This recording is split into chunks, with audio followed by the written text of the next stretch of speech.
تشدو الدنيا فرحا معنا والأمل المشرق يتبعنا. تشدو الدنيا فرحا معنا والأمل المشرق يتبعنا. من وبقاع شتى يجمعنا خير يجمعنا خير. الحمدللہ والصلاة والسلام علی رسول اللہ وعلی آلہ وصحبہ اجمعین، اما بعد. میں آپ سب کا اس ہفتہ واری درس اسلامک ریفلیکشنز میں استقبال کرتا ہوں. السلام علیکم ورحمۃ اللہ وبرکاتہ. اور آج کے ہمارے مقرر ہیں شیخ ابو رضوان محمدی، اور ان کا آج کا موضوع ہے سنت سے محبت. میں شیخ کا مختصر سا تعارف آپ کے سامنے رکھنا پسند کروں گا. شیخ نے اپنی عالمیت جامعہ منصورہ مالیگاؤں سے کی ہے، اور وہیں پر شیخ اب استاذ کے حیثیت سے بھی ہیں، اور شیخ نے اپنی فضیلت جامعہ سلفیہ بنارس سے کی ہے، اور الحمدللہ مہاراشٹرا جمعیت اہل حدیث کے ناظم بھی ہے. اب زیادہ وقت نہ لیتے ہوئے میں شیخ ابو رضوان محمدی کو دعوت دیتا ہوں کہ وہ اپنی تقریر کا آغاز کریں سنت سے محبت. السلام علیکم ورحمۃ اللہ وبرکاتہ. الحمدللہ رب العالمین والصلاة والسلام علی سید المرسلین وعلی آلہ وصحبہ اجمعین ومن تبعہم بإحسان الی یوم الدین. اعوذ باللہ من الشیطان الرجیم. بسم اللہ الرحمن الرحیم. قل ان کنتم تحبون اللہ فاتبعونی یحببکم اللہ ویغفر لکم ذنوبکم. وقال تعالی قل ان کان آباؤکم وابناؤکم واخوانکم وازواجکم وعشیرتکم واموال اقترفتموها وتجارة تخشون کسادها ومساکن ترضونها احب الیکم من اللہ ورسولہ وجہاد فی سبیلہ فتربصوا حتی یأتی اللہ بامرہ. الاثر فاؤنڈیشن کے ذمہ داران، بزرگوں اور دینی بھائیوں، میں فاؤنڈیشن کے ذمہ داران کا، محترمین کا، اس پروگرام کو ارینج کرنے والوں کا شکر ادا کرتے ہوئے اللہ رب العزت سے دعا گو ہوں کہ وہ ان کی ان کوششوں کو قبول فرمائیں، اخلاص کے ساتھ مزید دین کی خدمت کرنے کی توفیق عطا فرمائیں، اور شرور و فتن سے، باہمی اختلافات سے، ہر قسم کی مخالفت سے، برے نتائج سے محفوظ رکھے. محترم حاضرین، مجھے بہت کم وقت میں ایک انتہائی بنیادی قسم کا اور پہلو دار عنوان دیا گیا، سنت سے محبت، کہ میں اس موضوع سے متعلق کچھ گفتگو کروں. سنت سے محبت، یہاں سنت سے مراد ظاہر سی بات ہے کہ سنت رسول صلی اللہ علیہ وسلم ہے، ورنہ سنت کے معنی طریقے ہوتے ہیں، لفظی اور لغوی اعتبار سے، ڈکشنری کے اعتبار سے. سنت کے معنی طریقہ، وہ اچھے کے لیے بھی کہتے ہیں، اچھا طریقہ بھی، اور برا طریقے کے لیے بھی. ہمارے یہاں اہل اسلام کے یہاں اصطلاح میں جب صرف سنت کا لفظ عموماً استعمال کیا جاتا ہے، قرآن میں سنت اللہ کے قانون کے لیے استعمال ہوا، لیکن ہماری اصطلاح میں جب استعمال ہوتا ہے تو سنت اور حدیث تقریباً مترادف ہے. عام محدثین اور جمہور کے نزدیک حدیث اور سنت میں کوئی فرق نہیں ہے، ایک ہی کو کہتے ہیں کہ ترادف ہے. کچھ لوگ فرق کرتے ہیں کہ سنت وہ جس پر رسول اللہ صلی اللہ علیہ وسلم کا دائمی عمل ہو، حدیث وہ جو آپ کا قول یا فرمان اس طرح کا معاملہ ہو کہ آپ سے ثابت ہے بس. لیکن صحیح بات یہی ہے کہ جناب محمد رسول اللہ صلی اللہ علیہ وسلم کے جو بھی اقوال ہیں، افعال ہیں، آپ کے اعمال، یا آپ کے سامنے کوئی کام کیا گیا ہو اور آپ نے اسے برقرار رکھا گیا، آپ کے سامنے کوئی کام ہوا، عمل ہوا، اور آپ نے اس پر ٹوکا نہیں، منع نہیں کیا، اس کو قائم رکھا، جس کو تقریر کہتے ہیں، ان تینوں چیزوں کو سنت یا حدیث سے تعبیر کیا جاتا ہے. کیونکہ رسول اللہ صلی اللہ علیہ وسلم آپ کے روبرو کوئی کام ہو اور غلط ہو، ناممکن ہے کہ رسول خاموش رہے، اصلاح نہ فرمائے. اس لیے تقریر رسول کو سنت میں شامل مانا گیا ہے اصطلاحاً، اور اس میں کوئی اختلاف نہیں. جناب محمد رسول اللہ صلی اللہ علیہ وسلم کی سنت سے محبت، جس کی سنت سے محبت ہے، اس محبت کی کیا وجہ ہونی چاہیے؟ ظاہر سی بات ہے کہ سنت سے محبت تقاضا کرتی ہے کہ اس شخصیت سے محبت ہو، اس کی عظمت ہو. اللہ کے رسول صلی اللہ علیہ وسلم کی جہاں تک محبت کا معاملہ ہے، قرآن و حدیث میں اس کے بے شمار دلائل ہیں. میں نے 2 آیتیں آپ حضرات کے سامنے حمد و صلات کے بعد تلاوت کی. ایک سورہ آل عمران کی مشہور آیت اور دوسری سورہ توبہ کی. سورہ آل عمران کی آیت میں اللہ تبارک و تعالیٰ نے فرمایا قل، آپ کہہ دیجئے، اعلان کر دیجئے، لوگوں کو بتا دیجئے، ان کنتم تحبون اللہ، اگر تم اللہ سے محبت کرتے ہو، اگر تم اللہ سے محبت کرتے ہو، فاتبعونی، تو میری اتباع کرو. اب کوئی مسلمان یا اللہ رب العزت کی ادنا سی معرفت رکھنے والا، پہچاننے والا، یہ کہہ سکتا ہے کہ مجھے یہ دعویٰ ہے، یا میں یہ نہیں کہتا کہ میں اللہ سے محبت کرتا ہوں؟ آپ اور ہم میں سے کوئی یہ جرأت کرے گا؟ دنیا کا کوئی انسان، چاہے وہ اپنے آپ کو مسلمان نہ کہتا ہو، اگر وہ فطرت پر ہے، حالات نے، ماں باپ نے، ماحول نے اس کو مشرک، اللہ کا منکر، اللہ کا مخالف اگر نہیں بنایا ہے، وہ اپنی پیدا کی ہوئی، اللہ کی پیدا کی ہوئی فطرت سلیمہ پر قائم ہے، تو وہ یہ جملہ کہہ ہی نہیں سکتا. کیوں نہیں کہہ سکتا؟ اس لیے کہ اس کی فطرت اندر سے، اس کی آنکھیں جو مشاہدہ کر رہی ہے آفاق میں، کائنات میں، آسمان زمین پیڑ پودوں میں، اس کا دل جو گواہی دے رہا ہے، وہ سب یہ پکار پکار کر کہہ رہے ہیں کہ تیرا پیدا کرنے والا، تیرا پالنہار، تیرا رب وہ ہے جسے شریعت اسلامیہ، قرآن اور دیگر کتابیں اللہ یا اس سے مشتق الفاظ سے نام رکھتی ہے. جو ہمارا خالق و مالک ہے اس سے ہم کو محبت نہ ہو، یہ تو بہت ہی ان نیچرل، غیر فطری بات ہوگی. آپ بھوکے ہیں، کوئی آپ کو کھانا کھلا دے، آپ اس کے تعلق سے دل میں نفرت کا جذبہ رکھیں گے؟ ہو ہی نہیں سکتا. آپ جس پر، آپ کی شخصیت پر جو احسان کر رہا ہے، اس سے آپ کو محبت ہونی ہی ہے. اللہ تبارک و تعالیٰ کی ذات اور محبت کی جہاں تک بات ہے، چونکہ وہ موضوع میں نہیں ہے لیکن وہ بنیاد ہے اور اس کے مطابقت میں رسول کی محبت ہے، اس لیے میں صرف اس کی طرف اشارہ کر رہا ہوں کہ اللہ تبارک و تعالیٰ کی محبت اللہ پر ایمان اور اللہ کی توحید کی بنیاد ہے. اہل علم نے لکھا، علامہ ابن قیم فرماتے ہیں کہ اگر کوئی شخص توحید کو ماننا چاہتا ہے، اللہ تبارک و تعالیٰ کو وحدہ لا شریک ماننا چاہتا ہے، اور اس بنیادی عقیدے کے ساتھ وہ اللہ کے سامنے آنا چاہتا ہے جس کے بغیر کوئی شخص دائرہ اسلام میں داخل ہی نہیں ہو سکتا، جس کے بغیر کوئی شخص کامیاب نہیں ہو سکتا، توحید نہیں ہے تو اس کا کوئی نیک عمل اللہ کے یہاں قبول نہیں ہو سکتا، کیونکہ اللہ نے نبی کریم صلی اللہ علیہ وسلم سے خطاب کر کے قرآن میں فرمایا لئن اشرکت لیحبطن عملک، اگر آپ بھی شرک کریں گے تو آپ کے عمل برباد ہو جائیں گے. کتنی بڑی بات ہے. محمد رسول اللہ صلی اللہ علیہ وسلم شرک کریں ایسا ممکن نہیں ہے، لیکن اس کی شناعت اور خرابی اور فساد کتنی بڑی بات ہے، کتنی بری بات ہے، یہ بتانے کے لیے اللہ رب العزت نے فرمایا کہ اگر آپ بھی شرک کریں تو سارے عمل برباد ہو جائیں گے. شرک اکبر کرنے کے بنیاد پر سارے عمل برباد ہو جاتے ہیں. شرک کی ضد توحید ہے، عمل کی قبولیت کی بنیاد توحید ہوئی، اور توحید کی جڑ بنیاد اللہ سے محبت ہے. اگر آپ اللہ سے محبت نہیں کرتے تو آپ توحید ماننے والے ہو ہی نہیں سکتے. لہذا اللہ سے محبت دین کا پہلا قدم، دین کی جڑ بنیاد ہے. اب اللہ فرما رہا ہے کہ یہ بنیاد اگر تمہارے دلوں میں ہے راسخ، ان کنتم تحبون اللہ، اگر تم کو اللہ سے محبت ہے، فاتبعونی، تو اس محبت کا معیار کیا ہو؟ آپ دعویٰ کریں کہ مجھے اللہ سے محبت ہے، مان لیا جائے گا. اگر صرف دعوے کی بنیاد پر محبتوں کو تسلیم کیا جائے تو لیلا کے چاہنے والے بہت ہیں.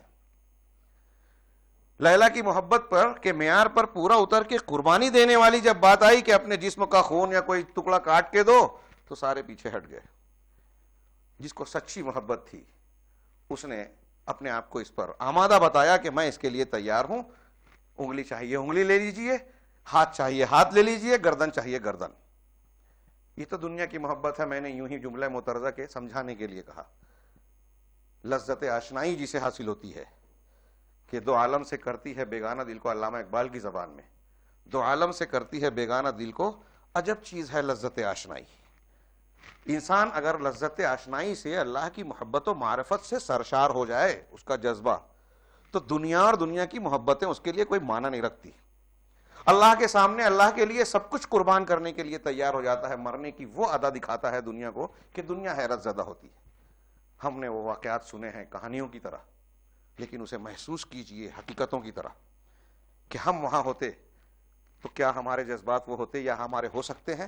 اللہ کے راستے میں گردن پر تلوار چل رہی ہے تو صحابی کی زبان سے نکل رہا ہے فزت ورب الکعبہ، رب کعبہ کی قسم میں تو کامیاب ہو گیا. ابو عمارہ رضی اللہ تعالیٰ عنہ غزوہ احد میں زخموں سے چور ہو کر تڑپ رہے تھے. جنگ کے ٹھنڈا ہونے کے بعد رسول اللہ صلی اللہ علیہ وسلم نے صحابہ کرام کو بھیجا کہ دیکھو کسی کو مدد کی ضرورت ہو, کوئی زخمی ہو, کسی کو امداد چاہیے, ہم اس کی مدد کر سکتے ہوں, معلوم کرو. کچھ صحابہ نے آ کے بتایا کہ ابو عمارہ کی سانسیں چل رہی ہیں, انتہائی شدید زخمی ہیں, زخموں سے چور ہیں, لیکن ان کی خواہش ہے, وہ کہہ رہے ہیں کہ اللہ کے رسول صلی اللہ علیہ وسلم کو میرے پاس بلاؤ. جناب محمد رسول اللہ صلی اللہ علیہ وسلم فوراً تشریف لے گئے. پہنچے, حضرت ابو عمارہ کی آخری سانسیں چل رہی تھی. سیرت کی کتابوں میں آپ کو اکثر یہ واقعہ ملے گا, آخری سانسیں چل رہی تھی. پوچھا کیا بات ہے, اشارہ کیا کہ اللہ کے رسول مزید قریب آئیں. آپ نے گھٹنے میدان پر, زمین پر, مٹی پر ٹیک دی کہ ان سے قریب ہو جائیں, آخری سانسیں چل رہی ہیں, زخموں سے چور ہیں. انہوں نے پوری طاقت سمیٹی, اپنا سر اٹھایا, اللہ کے رسول صلی اللہ علیہ وسلم کے رانوں پر, پیروں پر رکھ دیا, اور اسی حالت میں مسکرانے لگے. کچھ کہہ نہیں سکے, مسکراتے ہوئے ان کی روح قبض ہو گئی, اللہ رب العزت کے جناب میں چلی گئی. گویا وہ کہہ رہے تھے, شہید ہوتے ہوئے موت کا استقبال مسکراتے ہوئے کر رہے ہیں اللہ کے رسول صلی اللہ علیہ وسلم کے پہلو میں. یہ محبت کا اعلی معیار تھا کہ جب اللہ تبارک و تعالیٰ سے محبت ہے اور اس کے راستے میں ہم کو یہ کڑوا گھونٹ موت کا شدت کے ساتھ پینا پڑ رہا ہے, بقول مولانا ابوالکلام آزاد, اس محبت نے کڑوے گھونٹ کو ان کے لیے میٹھا شربت بنا دیا, شیریں شربت بنا دیا. ایمان کی یہی 3 حالتیں ہوتی ہیں. جیسے ہم بچے کو دیکھتے ہیں, ایک بیمار ہے, ایک بیمار آدمی دوا پیتا ہے کڑوی, تو وہ پینا نہیں چاہتا, اس کو ہاتھ پکڑ کر باندھ کر پلایا جاتا ہے کہ پینا پڑے گا, تمہارا آپریشن کرنا پڑے گا, انجیکشن لگوانا پڑے گا. ایک ہوتا ہے کہ اس کو پسند تو نہیں ہے, لیکن وہ سمجھتا ہے کہ اگر میں نے دوا نہیں کی, انجیکشن نہیں استعمال کیا تو اچھا نہیں ہو پاؤں گا, لہذا تکلیف ہو رہی ہے, آنکھ بند کر لیا, یوں کر لیا, توں کر لیا, اور جیسے تیسے انجیکشن لگوا لیا, دوا, کڑوی دوا اتار لی. لیکن ایک قسم ان مریضوں کی ہوتی ہے جن کو کڑوی دوا پینے میں مزہ آتا ہے. کہا ایمان کی بھی یہی 3 کیفیتیں ہیں. بقول مولانا ابوالکلام آزادی انہوں نے سمجھایا, رضی اللہ عنہم ورضوا عنہ, اللہ ان سے راضی ہوئے اور وہ اللہ سے راضی ہوئے. وہ کیسے راضی ہوئے یہ معنی بتا رہے ہیں. تو بتاتے ہوئے کہا کہ صحابہ کرام سابقون الاولون کی مثال اس مریض کی طرح تھی جو کڑوے گھونٹ کو, کڑوی دوا کو میٹھے شربت کی طرح لذت لے کے پیتا ہے. ان کو اللہ کے راستے میں کوئی مصیبت, کوئی تکلیف, کوئی قربانی دینی پڑی, جان گردن کٹانی پڑی, تو مسکراتے ہوئے موت کا استقبال کیا. اس طریقے سے دنیا کا کوئی انسان آرام دہ بستر پر موت کو گلے نہیں لگاتا جیسے سابقون الاولون بدر و احد میں شہید ہونے والے صحابہ کرام نے خاک و خون میں لوٹتے ہوئے موت کو مسکراتے ہوئے گلے لگایا. یہ کیا تھا؟ عجب چیز ہے لذت اشنائی. اللہ کی محبت جب حاصل ہوئی تو دنیا کی نعمتیں ان کے نزدیک کوئی خاص اہمیت نہیں. اللہ کی محبت میں کام آ رہی ہے جان, مال, یہ ہمارے لیے خوش قسمتی کی بات ہے. سعد بن عبادہ نے اللہ کے رسول صلی اللہ علیہ وسلم سے بدر کے موقع پر جب سوال کیا بار بار, اشیروا علیہ ایھا الناس, کہ لوگوں مجھ کو مشورہ دو کہ معاملہ جو ہے, ہم قافلے کے لیے نکلے تھے, قافلہ تو بچ نکلا, مکہ والوں کا لشکر آ رہا ہے, مقابلہ کرنا ہے.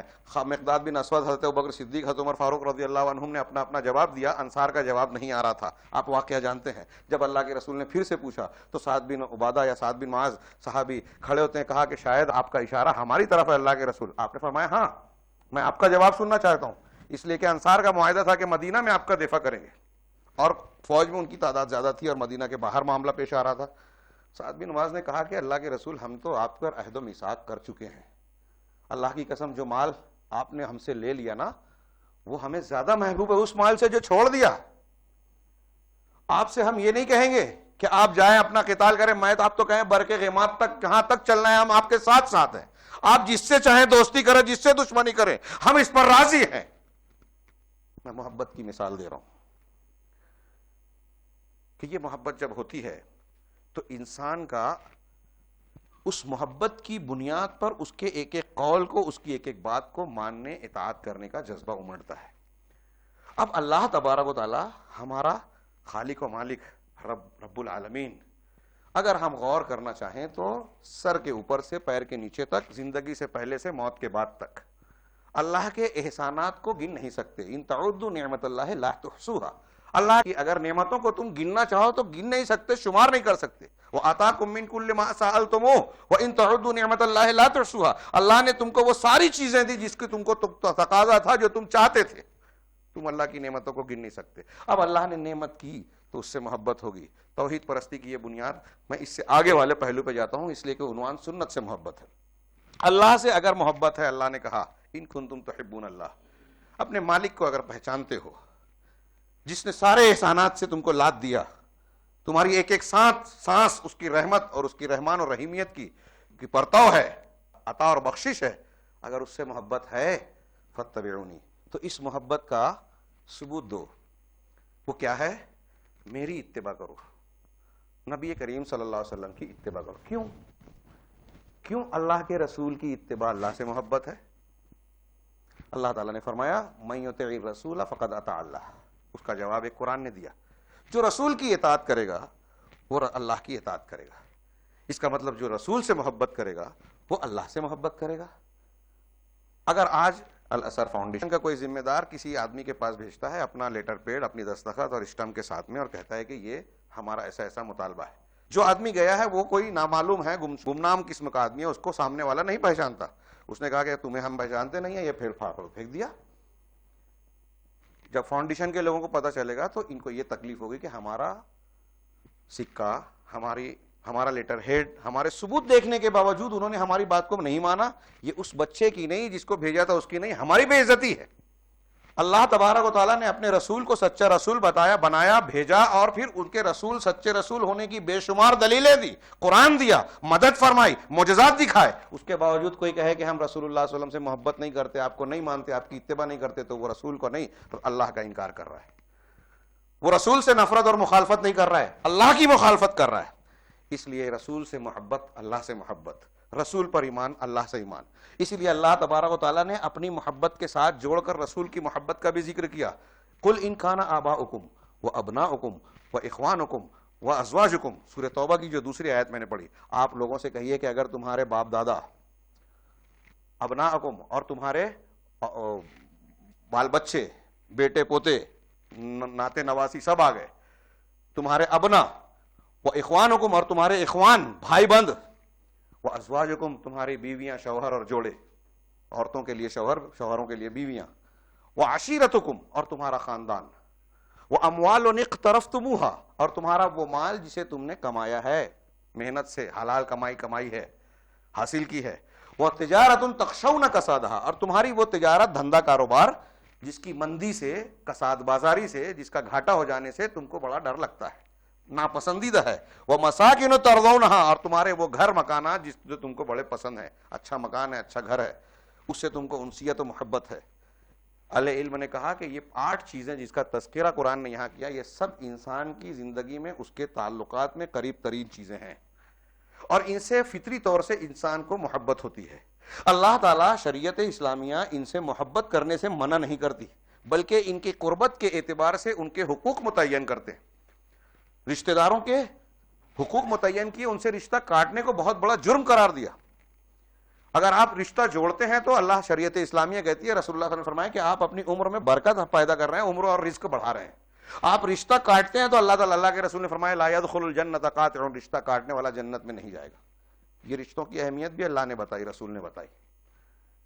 لیکن ان رشتوں میں کاروبار آپ کی زندگی کی ریڑھ کی ہڈی ہے, معیشت سے آپ کا کاروبار کام چل رہا ہے, گھر آپ کا ٹھکانہ ہے.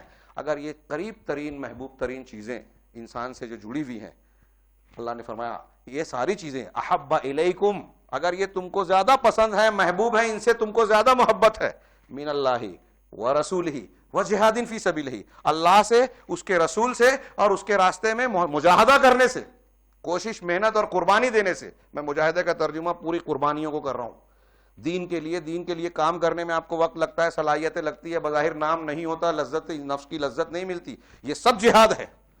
اللہ کے دین کی خدمت کرنے کے لیے اگر اس کے لیے آپ کے پاس ٹائم نہیں ہے, اگر آپ کو اس سے محبت نہیں ہے, اس کی خواہش نہیں ہے, تو اللہ تعالیٰ نے فتربصوا, اگر تم کو یہ چیزیں زیادہ پسند ہیں ان 3 چیزوں سے مقابلے میں, جس میں رسول کا بھی ذکر ہے جو ہمارا عنوان ہے, فتربصوا تو انتظار کرو, حتی یأتی اللہ بامرہ, یہ اللہ کی دھمکی ہے, اور اللہ کی دھمکی دنیا کے لوگوں کی طرح نہیں ہے. تو انتظار کرو یہاں تک کہ اللہ اپنا عذاب لے آئے گا. اگر آج ہم دل کی آنکھیں کھول کر دیکھیں تو چاروں طرف اللہ کی یہ دھمکی ہمیں عملی شکل اختیار کرتی ہوئی نظر آ رہی ہے. مسلمان کاٹے جا رہے ہیں, مارے جا رہے ہیں, عزتیں لوٹ رہی ہیں, کروڑ پتی پل کے پل میں تباہ و برباد ہو کر فٹ پاتھ پہ آ جا رہا ہے. کوئی عزت و وقار نہیں ہے, ہماری کوئی چیز محفوظ نہیں, نہ ہماری جان, نہ مال, نہ عزت و آبرو, نہ ہماری عزت و وقار, اور نہ ہی ہماری عبادت گاہیں. کوئی چیز محفوظ نہیں ہے, کوئی وقار نہیں ہے. اللہ تعالیٰ فرما رہا ہے کیوں ہے یہ؟ اگر یہ چیزیں دنیا کی بال بچے, وہ اب ہم اپنے دل سے فتویٰ پوچھیں کہ ہمیں زیادہ محبوب اللہ اور رسول ہیں یا ہمارا گھر, کاروبار, بال بچے, دوسری چیزیں؟ اللہ کے رسول صلی اللہ علیہ وسلم سے سب سے زیادہ محبت ہونا چاہیے. یہ اللہ سے محبت کا تقاضا ہے. اب اللہ کے رسول صلی اللہ علیہ وسلم سے محبت کیوں ہونی چاہیے؟ اللہ سے اور رسول سے.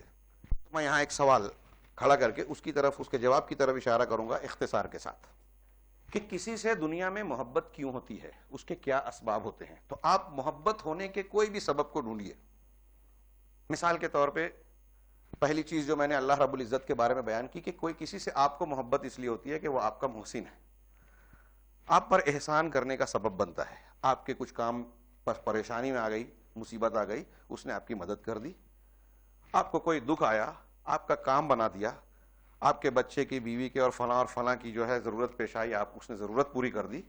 تو اس نے آپ کے برے وقت میں کام آیا یا عام حالات میں آپ پر احسان کیا. اس احسان کی وجہ سے دل میں محسن کی محبت پیدا ہوتی ہے. عربی کا مقولہ ہے فَإِنَّ النِّعْمَةَ تُورِثُ حُبَّ الْمُنْعِمِ.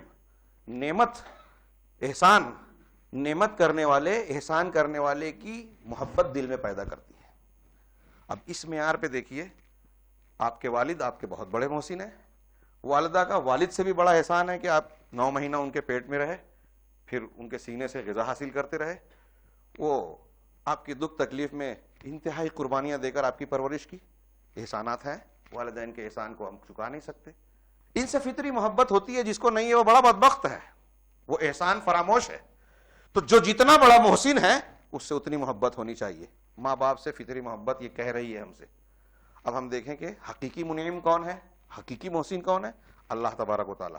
اللہ تبارک و تعالیٰ نے جو احسانات کی ان میں سب سے عظیم الشان احسان رسول, اور رسول کے ذریعے سے دی جانے والی ہدایت. اگر ہم سوچئے تھوڑی دیر کے لیے کہ اس نعمت اسلام کی کیا قیمت ہے, کیا قیمت ہے, تو دیکھیے اسلام کے مقابلے میں جو دوسرے مذاہب ہیں ان کے یہاں جو قوانین ہیں, ان کے جو اصول ضابطے ہیں, کیا ہے, کمپیریزن کیجئے. زندگی کیسے, وہاں نکاح کیسے ہوتے ہیں, وہاں عبادتیں کیسے ہوتی ہیں, وہاں خان کو کیسی کیسی مشقتیں جھیلنا پڑتی ہے. اگر وہ دیندار بنتا ہے, روحانیت کے اعلیٰ مقام حاصل کرنا ہے, تو کوئی مذہب کہتا ہے کہ آپ دنیا چھوڑ دو, بال بچوں کو چھوڑ دو, دھیان گیان میں لگ جاؤ, سنیاس لے لو, بیراگی بن جاؤ, جوگی بن جاؤ, راہب بن جاؤ, درویش بن کر. عیسائیت بھی یہ کہتی ہے, ہندو دھرم بھی کہتا ہے, جین مذہب بھی کہتا ہے, اپنے آپ پر ظلم کرو, اپنی فطرت کو کچل ڈالو. نفس کو قابو پانے کا یہی طریقہ ہے, روحانیت کی بلندیوں کو پانے کا یہی طریقہ ہے. اگر ہم اسلام کے مسلمان نہ ہوتے, ہم کیا ہوتے؟ کسی کو اللہ کا بیٹا کہنے والا بنا دیتا اللہ, کوئی پتھروں کو, درختوں کی پوجا کرنے والا ہوتا, کوئی ایسا ہوتا کہ رسول اللہ صلی اللہ علیہ وسلم کی مخالفت کرتا جیسا کہ کفار مکہ اور بعد کے دشمنان دین نے کیا.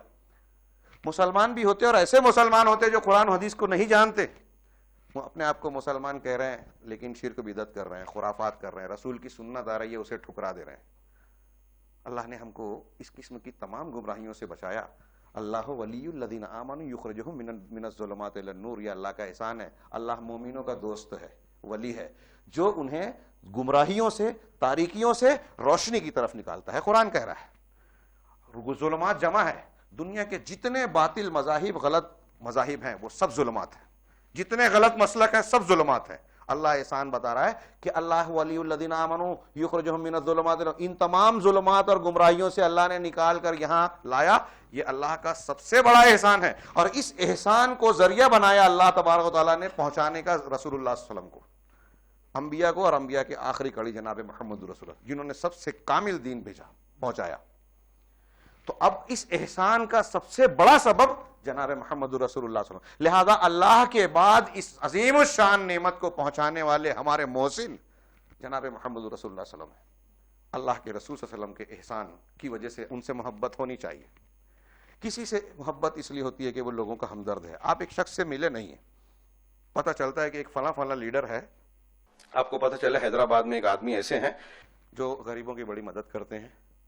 بیوہ اگر کوئی ان کے در پہ چلی جائے تو وہ خالی ہاتھ نہیں لوٹتی, وہ کئی عورتوں کو وظیفہ دیتے ہیں، کمزوروں کی مدد کرتے ہیں، روزگار دیتے ہیں. اس قسم کی بات اگر آپ کو پتہ چلے آپ پر نہیں کیا تو اس کی نیکیوں کو سن کے آپ کے دل میں اس کے تعلق سے کیا تصور پیدا ہوتا ہے؟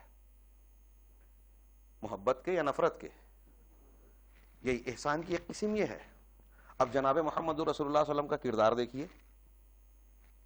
اگر میں حدیث بیان کروں، میرا کل کا ایک عنوان ہے، اس موضوع پہ میں یہ باتیں کہنے والا ہوں کچھ تفصیل سے انشاءاللہ. رسول اللہ صلی اللہ علیہ وسلم کو دیکھیے، صحیح مسلم کی، بخاری میں بھی ہے، الفاظ کے فرق ساتھ. حضرت جابر کی روایت میں ہے، اللہ کے رسول صلی اللہ علیہ وسلم نے فرمایا، رسول اللہ صلی اللہ علیہ وسلم فرماتے ہیں کہ مثلی و مثلکم کمثل رجل اوقد نارا.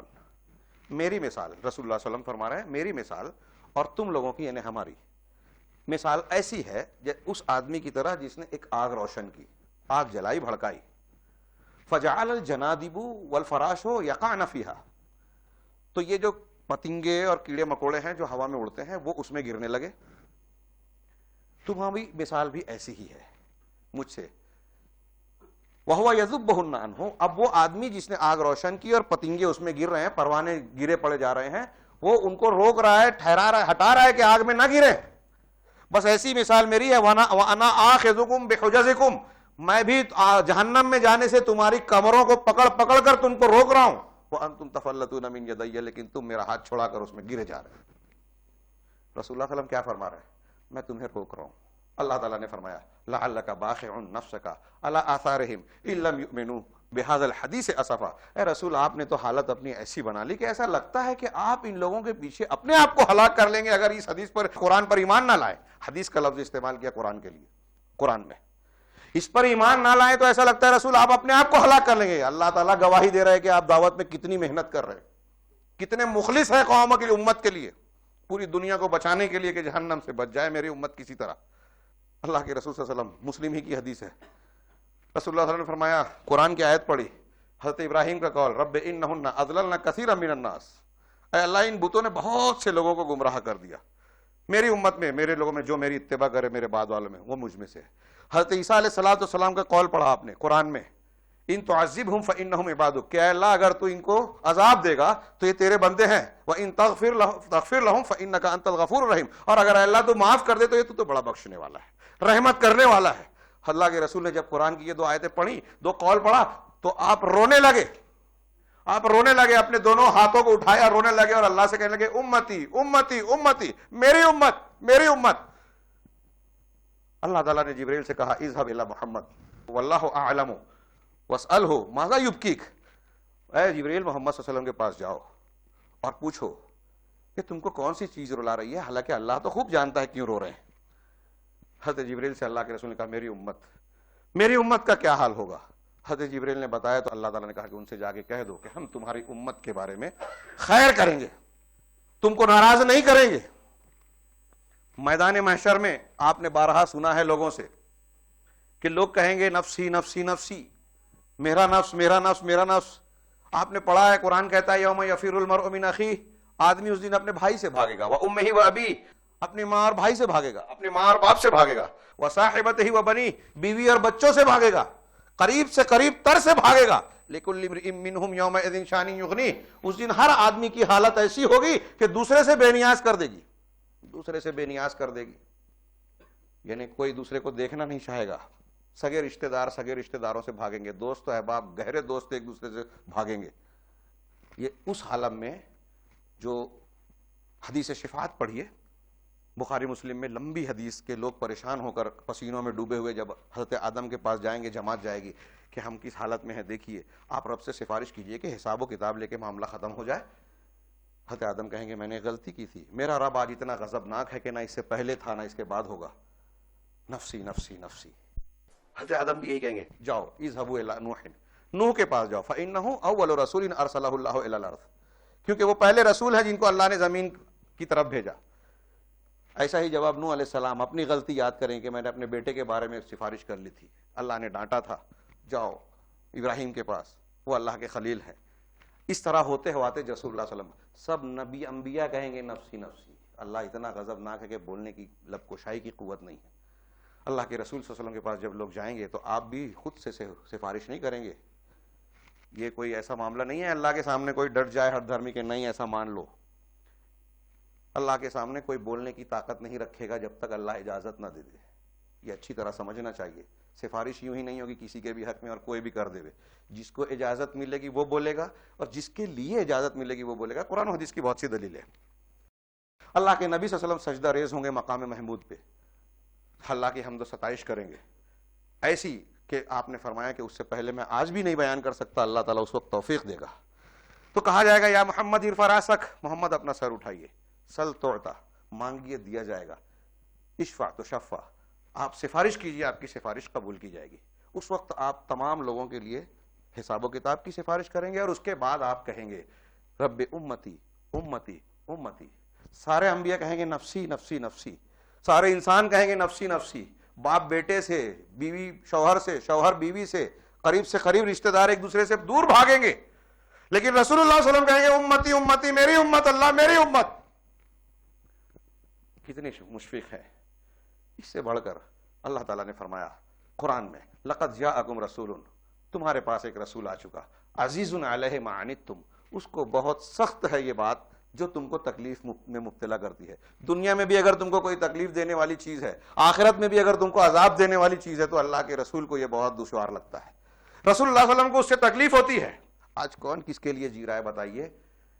قریبی لوگ خود غرض ہو گئے، کوئی کسی کے لیے کچھ کرنے کو تیار نہیں ہے. قریبی رشتہ دار ہے، پتہ چلتا ہے کہ اس کا آپریشن ہونے والا ہے تو اپنا پیسہ چھپا لو ورنہ قرض مانگ لے گا. مدد تو دور، قرض دینے کے لیے آج تیار نہیں ہے لوگ. وہ رسول کہہ رہا ہے، ہاں اس کی یہ آیت دیکھیے، اور اس کے بعد وہ حدیث مسلم شریف کی ہی حدیث ہے، بخاری میں دوسرے انداز میں. اللہ کے رسول صلی اللہ علیہ وسلم نے فرمایا لِكُلِّ نَبِيٍّ دَعْوَةٌ مُسْتَجَابَةٌ. حضرت ابو ہریرہ کی غالباً روایت ہے. دیکھیے غور کیجیے کیسے ہمارے نبی کی مہربانی امت کے حق میں خیر خواہی، کہ ہر نبی کی ایک دعوت مستجاب، قبول کی جانے والی دعا تھی. فَتَعَجَّلَ كُلُّ نَبِيٍّ دَعْوَتَهُ. ہر نبی نے اپنی وہ، یعنی انبیاء کی تو یوں بہت سی دعائیں قبول ہوتی ہے، لیکن اللہ تعالیٰ نے ہر نبی کو ایک اسپیشل دعا دی کہ آپ یہ دعا مانگیے. آپ کو ایک دعا کا اختیار دیا جاتا ہے جو آپ کی دعا قبول ہوگی. تو اس حدیث میں ہے فَتَعَجَّلَ كُلُّ نَبِيٍّ دَعْوَتَهُ. ہر نبی نے اپنی دعا کو مانگنے میں عجلت کر لی، مطلب دنیا میں مانگ لی. اور بھی الفاظ ہیں اس میں، یہ ہے فَتَعَجَّلَ كُلُّ وَإِنِّي اخْتَبَأْتُ دَعْوَتِي، لیکن میں نے اپنی دعوت کو مؤخر کر دیا، ڈیلے کر دیا، یعنی اس کو کہہ لیجئے ریزرو کر دیا. میں نے اپنی دعوت کو، اپنی دعا نہیں مانگی. تھوڑی دیر کے لیے سوچئے، رسول اللہ صلی اللہ علیہ وسلم بھی تو انسان تھے نا، آپ کے بھی خاندان تھے، اور کیا کیا ان کے آپ کے سینے میں بھی دل تھا. اس اعتبار سے اگر آج ہم کو کہہ دیا جائے کہ آپ اللہ سے ایک دعا مانگیے تو ہم کیا کیا مانگیں گے؟ کچھ کہنے کی ضرورت نہیں. اللہ کے رسول کیا کہہ رہے ہیں کہ میں نے اپنی دعا نہیں مانگی دنیا میں. کیوں نہیں مانگی؟ شفاعۃ لامتی یوم القیامہ، قیامت کے دن اپنی امت کی شفاعت کرنے کے لیے. اب اللہ کے رسول نے اس میں آگے جو جملہ فرمایا وہ اور زیادہ اہم ہے. فَهِيَ نَائِلَةٌ إِنْ شَاءَ اللَّهُ لِمَن مَّاتَ مِنْ أُمَّتِي لَا يُشْرِكْ بِاللَّهِ شَيْئًا، لم یشرک باللہ او کما قال، کہ یہ میری سفارش انشاءاللہ قیامت کے دن ہر اس شخص کو میری امت کے ملے گی جس نے اللہ کے ساتھ کچھ بھی شرک نہیں کیا.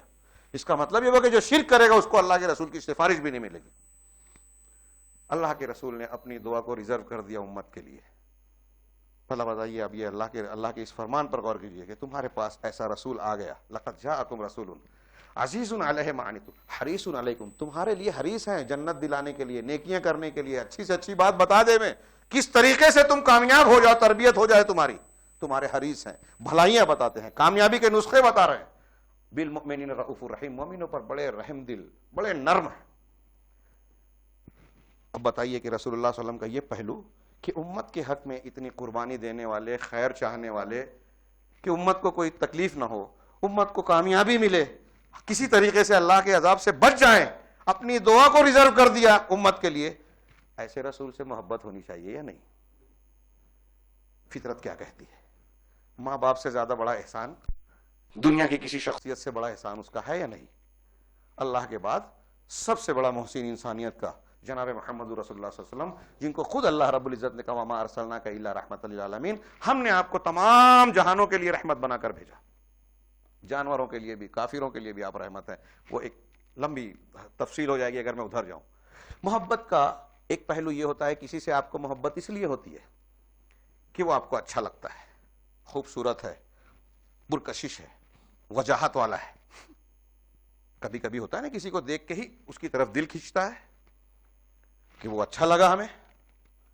اب اس تناظر میں رسول اللہ صلی اللہ علیہ وسلم کو دیکھیے تو رسول اللہ صلی اللہ علیہ وسلم شکل و صورت میں، چال ڈھال میں، اپنی جسمانی شکل و شباہت میں آپ سے زیادہ بہتر خوبصورت شخص اور کامل انسان کوئی دوسرا شاید نہیں پیدا ہوا. شاید کہ یقیناً. حضرت حسان بن ثابت رضی اللہ تعالیٰ عنہ کہتے ہیں وہ احسن من کا لم تر قط عینی، آپ سے زیادہ حسین کو میری آنکھ نے کبھی دیکھا ہی نہیں. وہ اجمل من کا لم تلدن النساء، آپ سے زیادہ جمیل اور خوبصورت انسان کو عورتوں نے پیدا ہی نہیں کیا. خلقت مبرأ من کل عیب، آپ تمام عیب سے پاک صاف پیدا کیے گئے. کأنک قد خلقت کما تشاء، ایسا لگتا ہے کہ آپ ویسے ہی پیدا ہوئے جیسا آپ چاہتے تھے، اللہ نے آپ کو ویسے ہی بنا دیا. وہی حسان بن ثابت دوسری جگہ کہتے ہیں کہ لو لم تأتینا بآیات بینہ، کہ اگر رسول اللہ صلی اللہ علیہ وسلم ہمارے پاس لولا یاتینا، اگر ہمارے پاس کھلی کھلی نشانیاں اپنے رسول ہونے کی نہ بھی لاتے، لکانت بدیہتہ تأتی بالخبر، تو آپ کا جو ظاہری چہرہ مہرہ ہے، آپ کی ظاہری شباہت ہے، آپ کا ظاہر ہے، وہی خبر دے دیتی جس کو دیکھ کے ہم سمجھ جاتے کہ یہ کسی جھوٹے انسان کا چہرہ ہو ہی نہیں سکتا، یہ پرنور پرکشش خوبصورت چہرہ اچھے انسانی انتہائی بہترین انسان کا چہرہ ہوگا. آپ کا ظاہری جو ظاہرہ ہے، ظاہری شکل و صورت ہے، وہی ہم کو خبر دے دیتی. اس میں کتنی حضرت علی رضی اللہ تعالیٰ عنہ کا قول، حضرت جابر نے جو اللہ کے رسول صلی اللہ علیہ وسلم کی شخصیت کا نقشہ کھینچا، حضرت عبداللہ بن اپنے عمرو بن عاص نے جو نقشہ کھینچا، وہ صحابیہ کیا نام ہے، ام کلثوم یا کون تھی جن کے کہاں گھر اللہ کے رسول صلی اللہ علیہ وسلم نے بکری کا دودھ دوہا تھا، ہاں، ام معبد رضی اللہ تعالیٰ عنہ، جزاک اللہ. ام معبد رضی اللہ تعالیٰ عنہ کیسے ہیں وہ، نہ لمبے ہیں نہ چوڑے ہیں، جو بات کرتے ہیں تو وقار سے کہتے ہیں، صاف صاف گفتگو کرتے ہیں، پرکشش شخصیت کے مالک ہیں، ان کے بال ایسے، ان کے ایک نقشہ دیکھیے. حضرت جابر کہتے ہیں کہ میں ایک مرتبہ پہنچا، اللہ کے رسول لیٹے ہوئے تھے مسجد نبوی میں، آپ کے روح مبارک پر نظر پڑی، 14ویں کے چاند پر نظر پڑی، ایک مرتبہ ادھر دیکھا، ایک مرتبہ ادھر، پھر دیکھا، اور دل نے کہا کہ اللہ کے رسول سے زیادہ خوبصورت یہ چاند نہیں ہے. تو ظاہری شکل و شباہت میں پرکشش، محبت ہوگی نہیں. اعلیٰ نسب کا اگر دیکھیں گے، نسب اور خاندان کی بنیاد پہ اگر کوئی کسی کو پسند کرتا ہے تو اللہ تعالیٰ نے یہ خانہ بھی خالی نہیں چھوڑا. یہ پہلو بھی ایسا نہیں رکھا کہ کسی کو آپ سے نفرت ہو یا دوری ہو. اللہ کے رسول صلی اللہ علیہ وسلم نے فرمایا کہ اللہ تعالیٰ نے تمام انسانوں میں بنو اسماعیل کو چنا، سب سے بہترین نسل. یہ بھی صحیح مسلم میں ہے. وصطفانی وصطفیٰ کنانہ من بنی اسماعیل، بنو کنانہ کو اسماعیل میں سے منتخب کیا، اسماعیل کی نسل میں، اور کنانہ سے قریش کو منتخب کیا، اور قریش میں سے بنو ہاشم کو منتخب کیا. وصطفانی من بنی ہاشم، اور مجھے یعنی رسول اللہ صلی اللہ علیہ وسلم کو بنو ہاشم سے منتخب کیا. یعنی نسل کے اعتبار سے بھی آپ پوری دنیا کے سب سے بہترین خاندان اور نسب میں. میرے بھائی یہ بات تھوڑی طویل ہو رہی ہے، اس موضوع پر میں کل انشاءاللہ میرا جو عنوان ہے آخری خطاب کا، اس میں کچھ تفصیل سے گفتگو کرنے والا ہوں. رسول اللہ صلی اللہ علیہ وسلم کی شخصیت کی جامعیت، آپ کا کردار کی جامعیت، کردار کے اعتبار سے بھی آپ سب سے اعلیٰ ہیں. باپ کی حیثیت سے دیکھیے، شوہر کی حیثیت سے دیکھیے، دوست کی حیثیت سے، لیڈرشپ کے اعتبار سے. یورپ کا ایک آدمی کہتا ہے کہ دنیا کا کوئی شخص ایسا آپ کو نہیں ملے گا، کوئی شخص ایسا نہیں ملے گا جو کئی شعبے میں کمال رکھتا ہو. ایک آدمی بہت اچھا لیڈر ہے تو اچھا شوہر اور اچھا باپ نہیں ہے. ایک آدمی گھر میں بہت اچھا ہے تو اچھا تاجر نہیں ہے، تاجر میں تجارت میں فیل ہوا. ایک آدمی ٹیچر بہت اچھا ہے تو دوسرے شعبوں میں کمزور ہے. یہ ساری آپ کسی بھی حیثیت میں دیکھ لیں تو مکمل کوئی نہیں ملے گا سوائے رسول اللہ صلی اللہ علیہ وسلم کے. آپ رسول اللہ صلی اللہ علیہ وسلم کو جس حیثیت سے دیکھیے آپ کو کامل اور اعلیٰ ترین نظر آئیں گے. جس اخلاقی قدر میں دیکھیے، سچ بولنے میں آپ سے زیادہ سچا کوئی نہیں، سخی ہونے میں آپ سے زیادہ سخی کوئی نہیں.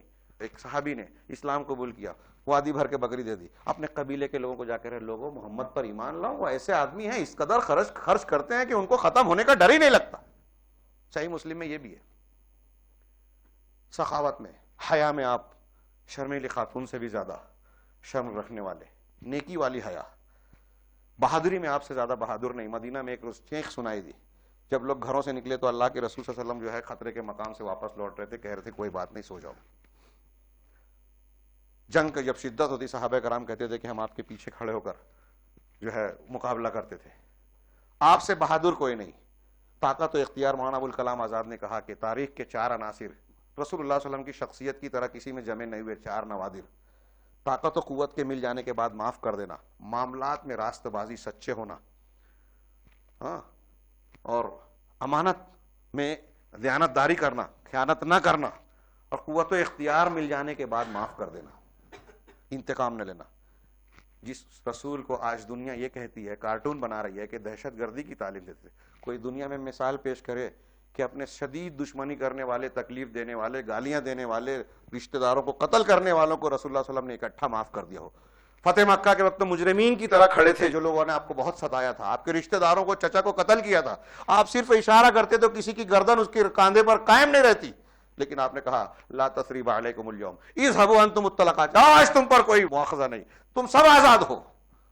طائف کے لوگوں نے کیسی شدت سے برتاؤ کیا تھا, آج ہمیں کوئی تماچا مار دے تو ہم اینٹ کا جواب پتھر سے دینے کی بات کرتے ہیں.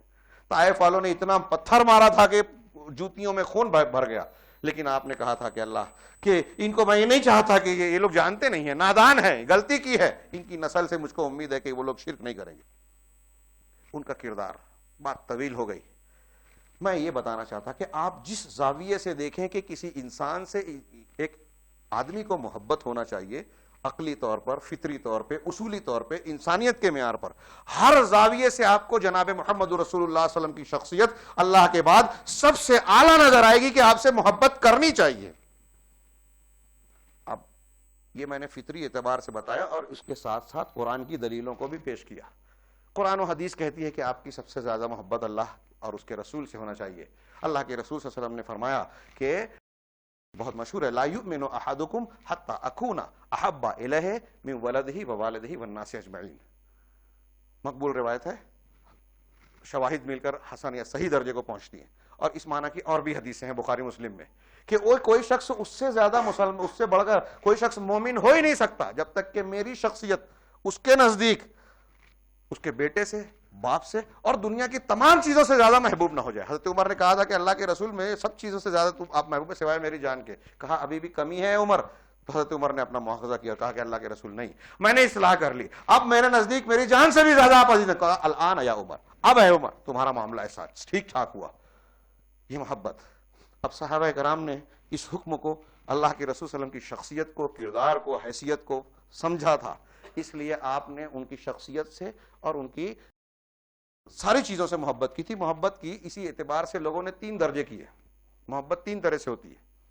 ایک تو یہ کہ آپ جس سے محبت کرتے ہیں اس سے آپ کو کوئی فائدہ ہے, ان سے آپ کو کچھ پیسہ ملنے والا ہے, کوئی نعمت ملنے والی ہے, کوئی مدد ملنے والی ہے, زکوٰۃ ملنے والی ہے. غریب آدمی کے تناظر میں کہہ رہا ہوں سمجھانے کے لیے, کسی سے کچھ ملنے والا ہے اس لیے اس سے محبت ہوتی ہے کہ وہ ہم کو دینے والا ہے.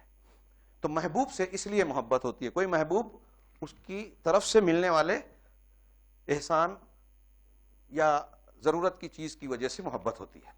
دوسری محبت یہ ہوتی ہے کہ محبوب کی شخصیت خود محبوب ہو جاتی ہے, کہ جس کو ہم چاہتے ہیں وہ شخص ہمیں مطلوب ہے. ماں کی شخصیت, ماں سے اب کچھ ملے نہ ملے, ایک آدمی اگر ماں کے کردار کو, حیثیت کو سمجھتا ہے تو وہ اس محبت کی میں بات نہیں کر رہا ہوں جس کے لیے آدمی چاند تارے توڑ کے لانے کی بات کرتا ہے. وہ تو گمراہی ہے, ہوس پرستی ہے, ہوس کے پیچھے جانا ہے. اور کبھی کبھی وہ آدمی کے عقیدے کے خلاف ہوتی ہے. کچھ علماء نے اس کو شرک کے درجے تک کہا ہے جب آدمی اس کو اللہ کا مقام دیتا ہے. تو خیر میں اس فطری محبت کی, جائز محبتوں کی بات کر رہا ہوں. یہاں ضمناً کچھ لوگ مسکرانے لگے. آج ہمارے یہاں فلم, کتابیں, افسانے اس سے بھرے پڑے ہیں. نوجوانوں اور نوجوان خاص طور سے بچیوں کا دماغ خراب کر کے رکھا ہے, تباہ ہو جاتے ہیں. جو اس بیماری کے شکار ہوتے ہیں وہ کارنامے انجام نہیں دیتے, وہ خود اپنے آپ کو نہیں بنا پاتے. ان کے نبی جو ہے وہ مجنوں اور فرہاد ہو جاتے ہیں. دنیا ہے وہ شریعت محبت, وہ محبت نہیں, وہ ہوس پرستی ہے. ماں سے زیادہ دنیا میں کوئی بے ضرر اور محبت کرنے والا نہیں ہوتا. کبھی میں نے نہیں سنا کہ کسی نے یہ کہا میری والدہ کا انتقال ہو گیا, میں ماں کے بغیر نہیں رہ سکتا, میں مر جاؤں گا یا مر جاؤں گی. لیکن عاشق و معشوق بولتے ہیں ایک دوسرے کے لیے. میں ایک مرتبہ یہ محبت کے موضوع پہ صحیح مسلم کی ایک حدیث کا درس دے رہا تھا کلاس میں. ایک طالب علم کھڑے ہوئے اور اس نے کہا کہ شیخ مجھے ایک لڑکی سے محبت ہے, اور آپ بول رہے ہیں محبت اچھی چیز ہے, تو کیا یہ غلط ہے؟ میرے لیے ایک غیر متوقع بات تھی، دوسرے بچوں کو بھی سنبھالنا تھا اور طالب علم ہے، شاگرد ہے، تو ادب کے دائرے میں جواب بھی دینا ہے. میں تھوڑی دیر کے لیے ٹھٹکا، لیکن اللہ نے میرے دل میں بڑھا. میں نے کہا ٹھیک ہے، آپ اگر ایسا کرتے ہو تو میرے ایک سوال کا جواب دیجیے کہ پہلے یہ بتائیے کہ آپ کی کوئی بہن ہے؟ اس نے کہا ہاں ہے نا. تو میں نے کہا اچھا، اگر آپ کے ان ساتھیوں میں سے کوئی شخص آپ کی بہن سے محبت کرنا چاہے تو آپ خوش ہو جائیں گے اور اس کی مدد کریں گے، ان کے خطوط وغیرہ پہنچائیں گے اور جو تحفے تحائف دیں گے وہ لے جائیں گے، وہاں سے لے کے آئیں گے، ایسا آپ مدد کریں گے؟ تو وہ فوراً اس نے منہ سکوڑ لیا. کہا نہیں. کہا کیوں؟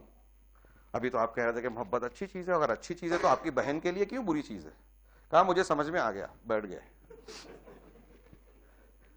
تو اس فطری محبت کی بات ہو رہی ہے. تو نبی کریم صلی اللہ علیہ وسلم، میں کہہ رہا تھا کہ ایک محبت فائدے کی وجہ سے ہوتا ہے، ایک ذات سے محبت ہوتی ہے. اور تیسرا درجہ، یہ دوسرا درجہ ہے، تیسرا اور اعلیٰ ترین درجہ محبت کا یہ ہے کہ آپ کسی شخصیت سے محبت کریں تو اس کے جو مقاصد ہیں، مراد ہے، مطلوب ہے، آپ اس سے بھی محبت کرنے لگیں. وہ جو چاہتا ہے، اس کو جو پسند ہے، وہ مجھے بھی پسند ہو جائے. اگر آپ نے سن لیا کہ رسول اللہ صلی اللہ علیہ وسلم کو پسند تھا کہ فلاں چیز کھانا چاہیے، ہاں بکری ہمیں بہت پسند ہے، لیکن رسول اللہ بکری پسند نہیں تھی، لیکن اب پتہ چلا رسول اللہ صلی اللہ علیہ وسلم بکری کے شانے کو بھون کر کھانا بہت پسند کرتے تھے، اب ہمیں بھی پسند ہے اس لیے کہ رسول کو پسند ہے. اللہ کے رسول صلی اللہ علیہ وسلم کو کدو پسند تھا، ہمیں بھی پسند ہے. کھانے میں اگرچہ ہم کو پہلے برا لگتا تھا لیکن ہمارے رسول کو پسند ہے اس لیے ہمیں پسند ہو گئی. تو اللہ کے محبوب کی محبت کا اعلیٰ درجہ یہ ہے کہ اس کا محبوب ہمارا محبوب ہو جائے. اسی لیے حدیث میں ہے کہ تم میں سے کوئی شخص ایمان کا مزہ چکھ نہیں سکتا جب تک کہ اس کے نزدیک اللہ اور اس کے رسول ان کے علاوہ تمام چیزوں سے زیادہ محبوب نہ ہو جائیں. اور کسی سے محبت ہو تو اللہ کے لیے اور کسی سے نفرت ہو تو اللہ کے لیے. ہم آپ یہ کہیں گے کہ اللہ کے رسول سے ہمیں محبت ہے، حضرت موسیٰ سے محبت تھی، نیک اور صالحین، اولیاء اور صالحین سے محبت ہے. ہم میں سے کوئی شخص یہ کہے گا کہ فرعون والا کردار مجھے بہت پسند تھا، اس سے بھی محبت ہے. ابو جہل بڑا پسند تھا مجھے. اگر کوئی ایسا کہے گا کہ ابو جہل، ابو لہب، فرعون اس کو پسند ہے، محبت ہے، تو وہ اللہ اور اس کے رسول سے محبت نہیں کرتا. اللہ اور اس کے رسول سے محبت کا تقاضا یہ ہے کہ ان کی محبوب چیزیں ہمارے محبوب ہو جائیں، ان کے اعمال ہمارے محبوب ہو جائیں، ان کے احکامات ہمارے محبوب ہو جائیں. جن چیزوں سے انہوں نے نفرت کی وہ ہمارے لیے بھی ناپسندیدہ ہو جائے. اب یہیں سے ہمارا عنوان نکلا کہ ایک بندہ مومن کے نزدیک اللہ کے رسول صلی اللہ علیہ وسلم کی محبت آپ کی تعظیم سکھاتی ہے، اور آپ کی تعظیم اور محبت کا لازمی تقاضا ہے کہ آپ کی سنتوں سے محبت کرے. اگر کوئی شخص سنت رسول کے مقام کو نہیں پہچانتا، اس کو قبول نہیں کرتا، تو وہ اللہ کے رسول سے محبت کرنے والا نہیں ہے. رسول سے محبت نہیں کرتا تو اللہ سے محبت نہیں ہے، اللہ سے محبت نہیں ہے تو توحید پرست نہیں ہے، توحید پرست نہیں ہے تو مسلمان نہیں ہے. سنت رسول سے محبت. اب سنت رسول سے محبت کے نمونے آپ سلف میں پڑھیے. جس طرح میں نے بتایا کہ صحابہ کرام نے کیسی محبت کی، صحابہ کرام نے رسول اللہ صلی اللہ علیہ وسلم سے جیسی محبت کی دنیا کے کسی محبت کرنے والے نے کسی محبوب سے نہیں کی. کوئی مثال نہیں پیش کر سکتا.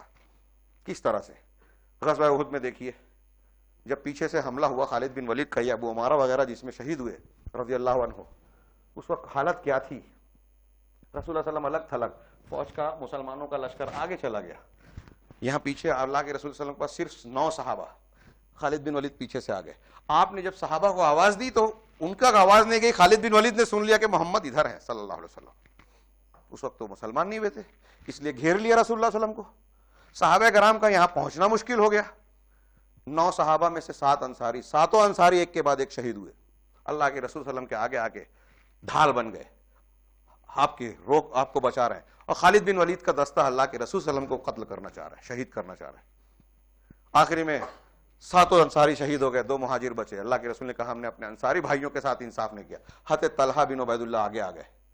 کہا اللہ کے رسول آپ مت جھانکیے، میرے پیچھے سے بھی نہ جھانکے. تیر آتا ہاتھ پہ روکتے، سینے پہ روکتے. کہا میں مر جاؤں چلے گا. اللہ کے رسول آپ جھانکیے بھی نہیں ورنہ آپ زخمی ہو جائیں گے. بتائیے کوئی مثال ایسی؟ حضرت ابوبکر صدیق بعد میں کہا کرتے کہ احد کا دن طلحہ کا دن تھا، طلحہ بازی مار گئے، جنت مار لیا. اللہ کے رسول صلی اللہ علیہ وسلم نے ان کو بشارتیں دی کئی مرتبہ. اس دن کے بعد ان کا ایک ہاتھ کی انگلیاں شل ہو گئی، ہاتھ کام نہیں کرتا تھا، لیکن وہ اس پہ خوش ہوتے تھے، فخر کرتے تھے کہ رسول اللہ صلی اللہ علیہ وسلم کی طرف آنے والے تیروں کو ڈھال کی طرح روکا، ہاتھوں پہ، سینے پہ، اپنے جسم پر. وہ جو رسول اللہ صلی اللہ علیہ وسلم کے زانوں پر سر رکھ کے وفات پاتے ہوئے دیکھا. ایک محبت یہ تھی، ایک محبت یہ تھی کہ ایک صحابی سے صحابیہ کو پیغام بھیج دے گا، رسول نے بھیجا ہے نا رشتہ، وہ کالے کلوٹے ہیں، وہ ایسے ہیں، ناپسندیدہ ہیں. جلیبیب والا واقعہ، کچھ لوگوں کو اس پہ کلام ہو سکتا ہے لیکن میں سمجھتا ہوں مقبول ہے کہ وہ باپ اس کو کہہ رہے کہ ہماری بیٹی کے لیے اللہ کے رسول نے آپ کو بھیجا ہے.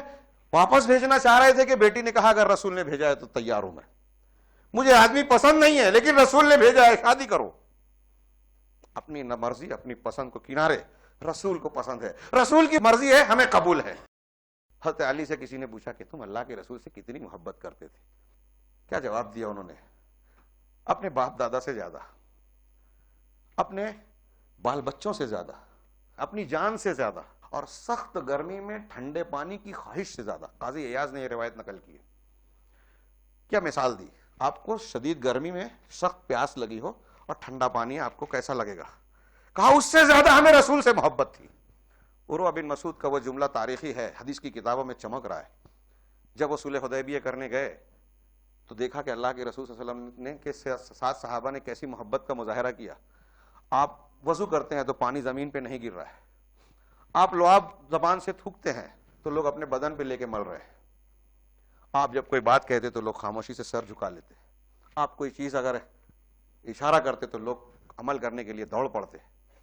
اور کہتے ہیں جا کے کفار مکہ سے کہ لوگوں، قریش کے لوگوں، محمد کا مقابلہ مت کرو، چھوڑ دو. اللہ کی قسم میں نے قیصر، کسریٰ اور دوسرے دنیا کے بڑے بڑے بادشاہوں کو دیکھا ہے، کسی بادشاہ کے درباری اور ماننے والے اس سے ویسی محبت نہیں کرتے جیسے اصحاب محمد صلی اللہ علیہ وسلم سے کرتے ہیں. اور یہ صرف آپ کی شخصیت سے نہیں تھی، یہ جو میں نے کہا کہ آپ کا حکم ہوتا تو پورا کرنے کے لیے دوڑتے. رسول اللہ صلی اللہ علیہ وسلم سے اس محبت کے ساتھ آپ کی سنتوں کو قبول کرنے کی کیا محبت تھی، وہ آپ نے وہ حدیث بارہا سنی ہے. ایک صحابی نے انگوٹھی پہن رکھی تھی، اتخذ خاتما من ذہب. اللہ کے رسول نے ایک شخص کو دیکھا، اس کے ہاتھ میں انگوٹھی تھی سونے کی. اللہ کے رسول صلی اللہ علیہ وسلم نے انگوٹھی نکالی اور پھینکا، ثم طرحہ، اور کہا کہ کیا بات ہے تم میں سے کوئی شخص اپنی انگلی میں جہنم کی آگ پہنتا ہے. آپ نے پھینکا، بتایا، چلے گئے. جب آپ چلے گئے فلما رجع رسول اللہ صلی اللہ علیہ وسلم، تو بعض لوگوں نے ان سے کہا کہ یہ انگوٹھی اٹھا لو، پہنو مت، اس سے فائدہ اٹھا لو. صحابی نے کہا کہ اللہ کی قسم میں اس چیز کو اٹھا ہی نہیں سکتا جس کو رسول اللہ صلی اللہ علیہ وسلم نے پھینکا، کیسے اٹھا سکتا ہوں. ابو بکر صدیق نے کہا جیش اسامہ کو جب لوگوں نے روکنا چاہا عمر فاروق کہ میں اس لشکر کو روک ہی نہیں سکتا جس کو رسول نے تیار کر کے بھیجا تھا. سنت سے محبت، سنت کو ہر چیز پر ترجیح دینے کی اس طرح کی بے شمار مثالیں. اب یہ محبت تو عمل کرنے کی ہوئی، اس کی تعظیم ہونی چاہیے، اس کی مخالفت پہ آدمی کو غصہ آنا چاہیے، غیرت دینی بھڑکنی چاہیے. خود رسول اللہ صلی اللہ علیہ وسلم کے سامنے جب حضرت عمر فاروق نے توریت کے ٹکڑا پڑا تو اب ہم جانتے ہیں آپ صلی اللہ علیہ وسلم غصے سے سرخ ہو گئے. آپ کو غصہ نہیں آتا تھا، عام حالات میں آپ کو کوئی تکلیف دے دے، کوئی پریشان کرے، معاف کر دیتے تھے. کیوں یہاں غصہ ہو گئے آپ؟ رحیم و شفیق، رؤوف و رحیم، اتنا غصہ کیوں گئے؟ یہ دین کے مصدر پہ حرف آتا تھا تو آپ برداشت نہیں کرتے تھے. ہمارا معاملہ ایسا ہے کہ سنت حدیث پہ ہم اگر ٹوکتے بولتے ہیں تو بولتے دیکھو اختلافی مسئلہ چھیڑ رہے ہیں. دین سمجھا نہیں ہے ان لوگوں نے. اگر دین پر ضرب پڑ رہی ہے تو آپ کو، ہم کو غصہ ہونا چاہیے. دین محفوظ نہیں رہے گا اگر ہم غصہ ہو کے سچے دین کی حفاظت نہ کریں. اسی وجہ سے ہماری بےغیرتی ہے کہ آج حدیثوں کے انکار کو اتنی تحریک مل رہی ہے. ہمارے بچے شکار ہو رہے ہیں ان جھوٹے اور بے بنیاد قسم کے اعتراضات کا. اللہ کے رسول صلی اللہ علیہ وسلم کی احادیث ثابتہ پر کر رہی ہے دنیا. مستشرقین نے جو پرانے لوگوں کے اعتراضات پیدا کیے، نکالے، اور ہمارے مسٹر قسم کے لوگوں کو وہ دیا جو قرآن حدیث اور خاص طور سے علم حدیث کو نہیں جانتے. ان کو لگتا ہے کہ اللہ کے رسول کی حدیثیں یہ کام معتبر ہے. مختلف قسم کے انتہائی پھسپھسے اعتراضات کی بنیاد پر ہماری وہ نسل کے کچھ لوگ جو ہیں وہ ان کا ساتھ دیتے ہیں اور حدیثوں پر اعتراض کرتے ہیں. ارے امام بخاری کی تو ہے، ارے فلاں کی تو ہے، وہ بخاری اور مسلم اور اس پہ حدیثوں پر اعتراض کرتے ہیں. یہ حدیثوں پر ثابت ہونے کے باوجود اعتراض کرنا یہ کفر کی راہوں پر لے جانا ہے، بلکہ کافر بنا دیتا ہے آدمی کو. حدیثوں کا انکار، سنتوں کا انکار، رسول کا انکار ہے. اور ہم اسلام میں داخل ہوتے ہیں اللہ کی الوہیت کی گواہی کے ساتھ، محمد رسول اللہ صلی اللہ علیہ وسلم کی رسالت کی گواہی دے کر. تو میں یہ عرض کر رہا تھا، بات کو سمیٹتے ہوئے اپنی بات کو ختم کرنے کی طرف لا رہا ہوں، اور یہ عرض کر رہا ہوں کہ یہ صحابہ کرام کی آپ یہ مثالیں جہاں دیکھتے ہیں عمل کرنے کی، آپ کو یہ بھی مثال ملے گی کہ اگر کوئی شخص اللہ کے رسول صلی اللہ علیہ وسلم کی کسی ثابت شدہ سنت کی مخالفت کرتا تو صحابہ برداشت نہیں کرتے تھے.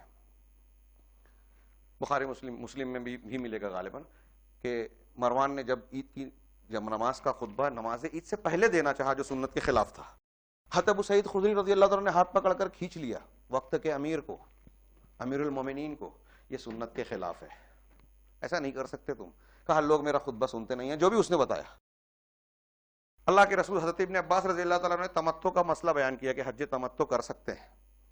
دارمی میں اور دوسری حدیث کی کتابوں میں آپ کو ملے گی یہ روایت. حضرت ابن عباس رضی اللہ عنہ نے بیان کیا کہ حج تمتع کر سکتے ہیں, تو کسی نے کہہ دیا, عروہ ان کے ایک شاگرد تھے عروہ, کہ آپ یہ اجازت دے رہے ہیں, ابو بکر عمر تو جو ہے اس سے منع کرتے تھے. یہ کہنا تھا کہ حضرت ابن عباس صحابی رسول, آج کل کا کوئی شخص نہیں ہے کہ آپ اس پہ فتویٰ لگا دیں کہ عمر فاروق اور اس کی گستاخی کر رہے ہیں. حضرت ابن عباس کہتے ہیں غصے میں آ گئے اور کہا یا عریہ, عروہ کو کیا کہا, یا عریہ قلت لکم قلت قال رسول اللہ صلی اللہ علیہ وسلم وتقولون قال ابو بکر و عمر, میں کہتا ہوں کہ اللہ کے رسول نے فرمایا اور تم کہتے ابو بکر اور عمر نے فرمایا. یوشک ان تنزل علیکم حجارۃ من السماء, قریب ہے کہ تم پر آسمان سے پتھر کی بارش ہو. اقول قال رسول اللہ صلی اللہ علیہ وسلم وتقولون قال ابو بکر و عمر, میں کہتا ہوں اللہ کے رسول نے فرمایا, تم کہتے ہو ابو بکر اور عمر نے کہا. صحابہ کرام اللہ کے رسول صلی اللہ علیہ وسلم کی بات کے رد میں ابو بکر اور عمر کی بات کو بھی بتاتے تھے کہ عذاب آ جائے گا. سنت کی تعظیم اور سنت سے محبت کا یہ درجہ ہے. صحابہ سمجھتے تھے کہ اگر آپ کی سنت کو رد کرنے کے لیے کسی کا قول پیش کیا جائے تو چاہے جو ہو رد کرنے کے لیے. ابو بکر اور عمر ہمارے لیے سنت کا درجہ رکھتے ہیں. اگر کسی معاملے میں سنت رسول ہمارے سامنے موجود واضح نہیں ہے تو ابو بکر اور عمر فاروق کا قول ہمارے لیے حجت و دلیل بن سکتا ہے, کیونکہ اللہ کے رسول نے فرمایا علیکم بسنتی و سنت الخلفاء الراشدین. اختلافات کا حل یہ بتایا تھا کہ بہت سا اختلاف پیدا ہوگا, لیکن جب تمہارے اندر اختلاف ہو تو یہ کام اور وہ کام نہیں کرنا, سنت کو پکڑنا. بھی جو میں خطاب کر رہا تھا اس میں یہ بات رہ گئی. یہ عنوان کا بہت اہم پہلو ہے کہ میری سنت کو پکڑے رہنا, دانتوں سے مضبوط تھام لینا. سنت یہ فتنوں کے دور میں, انتشار کے دور میں, انحرافات کے دور میں کشتی نوح کا کام کرنے والی ہے. یہ قرآن حدیث کہہ رہے ہیں. اللہ کے رسول نے فرمایا کہ میں تمہارے درمیان دو چیزیں چھوڑے جا رہا ہوں, جب تک ان کو مضبوط پکڑو گے کبھی گمراہی. بہت سی گمراہیاں آج آ رہی ہیں, عقلیت پسندی, انکار حدیث, قادیانیت, فلانیت, ڈھماکیت. ان سب سے بچنے کا طریقہ سنت کو مضبوط پکڑو, سنت سے محبت کرو. کوئی حدیث کا انکار کرے تو صحابہ کرام کا یہ کردار دیکھیے. اس لیے حدیث کی محبت کا یہ تقاضا ہے, سنت سے محبت کا یہ تقاضا ہے کہ سنت پر عمل کریں, اور عمل کرنے کے لیے پہلا فرض یہ ہے کہ سنت سیکھیں, تعلیم حاصل کریں. میں ایک بات کہوں, ہندوستان میں آج بہت بڑی اکثریت یہاں تک کہ علماء کی بھی فن حدیث سے ناواقف ہے. اور یہ میرا دعویٰ ہے, ایک اسٹیج پہ ذمہ داری کے ساتھ کہہ رہا ہوں, آپ لوگ ریکارڈ کر رہے ہیں, کہ جتنے لوگ دنیا میں حدیثوں کا انکار کرتے ہیں, محدثین کی کوششوں پر سوالیہ نشان اٹھاتے ہیں, جتنے لوگ, بلا تفریق کہہ رہا ہوں, وہ چاہے سند یافتہ کوئی دو چار اس میں گزرے ہوں, بلا تفریق کہتا ہوں کہ وہ فن حدیث کا علم نہیں رکھتے, جاہل ہیں.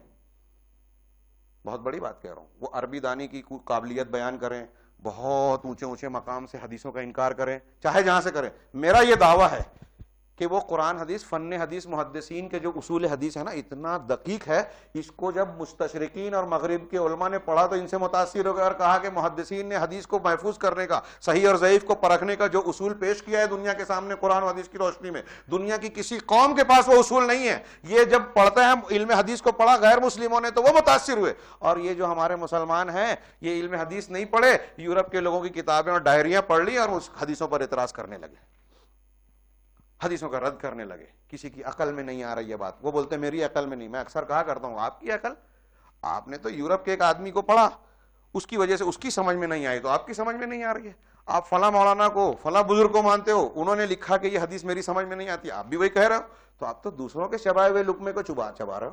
آپ کی عقل ہے ہی کہاں؟ آپ نے تو اپنی عقل ان کو دے کے رکھی, مستشرقین کو, معتزلہ کو, ان کو جو حدیث سمجھ میں نہیں آتی وہ آپ کے بھی سمجھ میں نہیں آ رہی ہے. ایمان یہ نہیں ہے. اللہ کے رسول صلی اللہ علیہ وسلم نے 1400 سال پہلے کہا تھا کہ مکھی کے ایک پر میں بیماری ایک میں شفا ہوتی ہے, مسلمانوں نے مان لیا. اور منکرین حدیث نے کہا ارے یہ تو کسی مکھی چوس مولوی کی بنائی ہوئی حدیث لگتی ہے, جو کسی دودھ میں, مشروب میں مکھی بھی گر جائے تو پھینکنا نہیں چاہتا. اب آج سائنس والوں نے کہا کہ ہاں مکھی پر تحقیق کی گئی تو مکھی کے 2 پروں میں 2 مخالف خصوصیت اور تاثیر ہوتی ہے. اس پر باقاعدہ عربی کی کتاب آ چکی ہے حدیث ذباب کے بارے میں, بخاری میں تھی. یہ امام بخاری نے مانا, اس وقت سائنس کی تحقیق نہیں ہوئی تھی. ایمان والے بغیر تحقیق کے مانتے ہیں, اور جو تحقیق سے مانتے ہیں وہ ایمان والے نہیں ہیں. آئنسٹائن نے جو تجربہ کر کے بتایا، فیثاغورس نے جو تجربہ کر کے بتایا، اس کو ماننا ایمان نہیں بولیں گے. اس کو ماننے سے ہم بولتے نہیں کہ ہم اس پر ایمان لائے. رسول نے اگر کوئی خبر دی، وہ صحیح اور غلط کا ذریعہ ہمارے پاس نہیں ہے، تجربہ گاہ میں ہم اس کو تجربہ نہیں کر سکتے سائنٹیفک طور پر. ہم نے مانا کہ ہمارے رسول سچے ہیں، سند سے جب ثابت ہے تو انہوں نے جو کہا مانا. ابو بکر صدیق کی طرح کہ جب ابو جہل نے کہا کہ ارے وہ آسمان پر ہو کے آنے کا دعویٰ کرتے ہیں، کیا وہ بھی مانو گے؟ کہا اگر انہوں نے کہا ہے تو مانوں گا.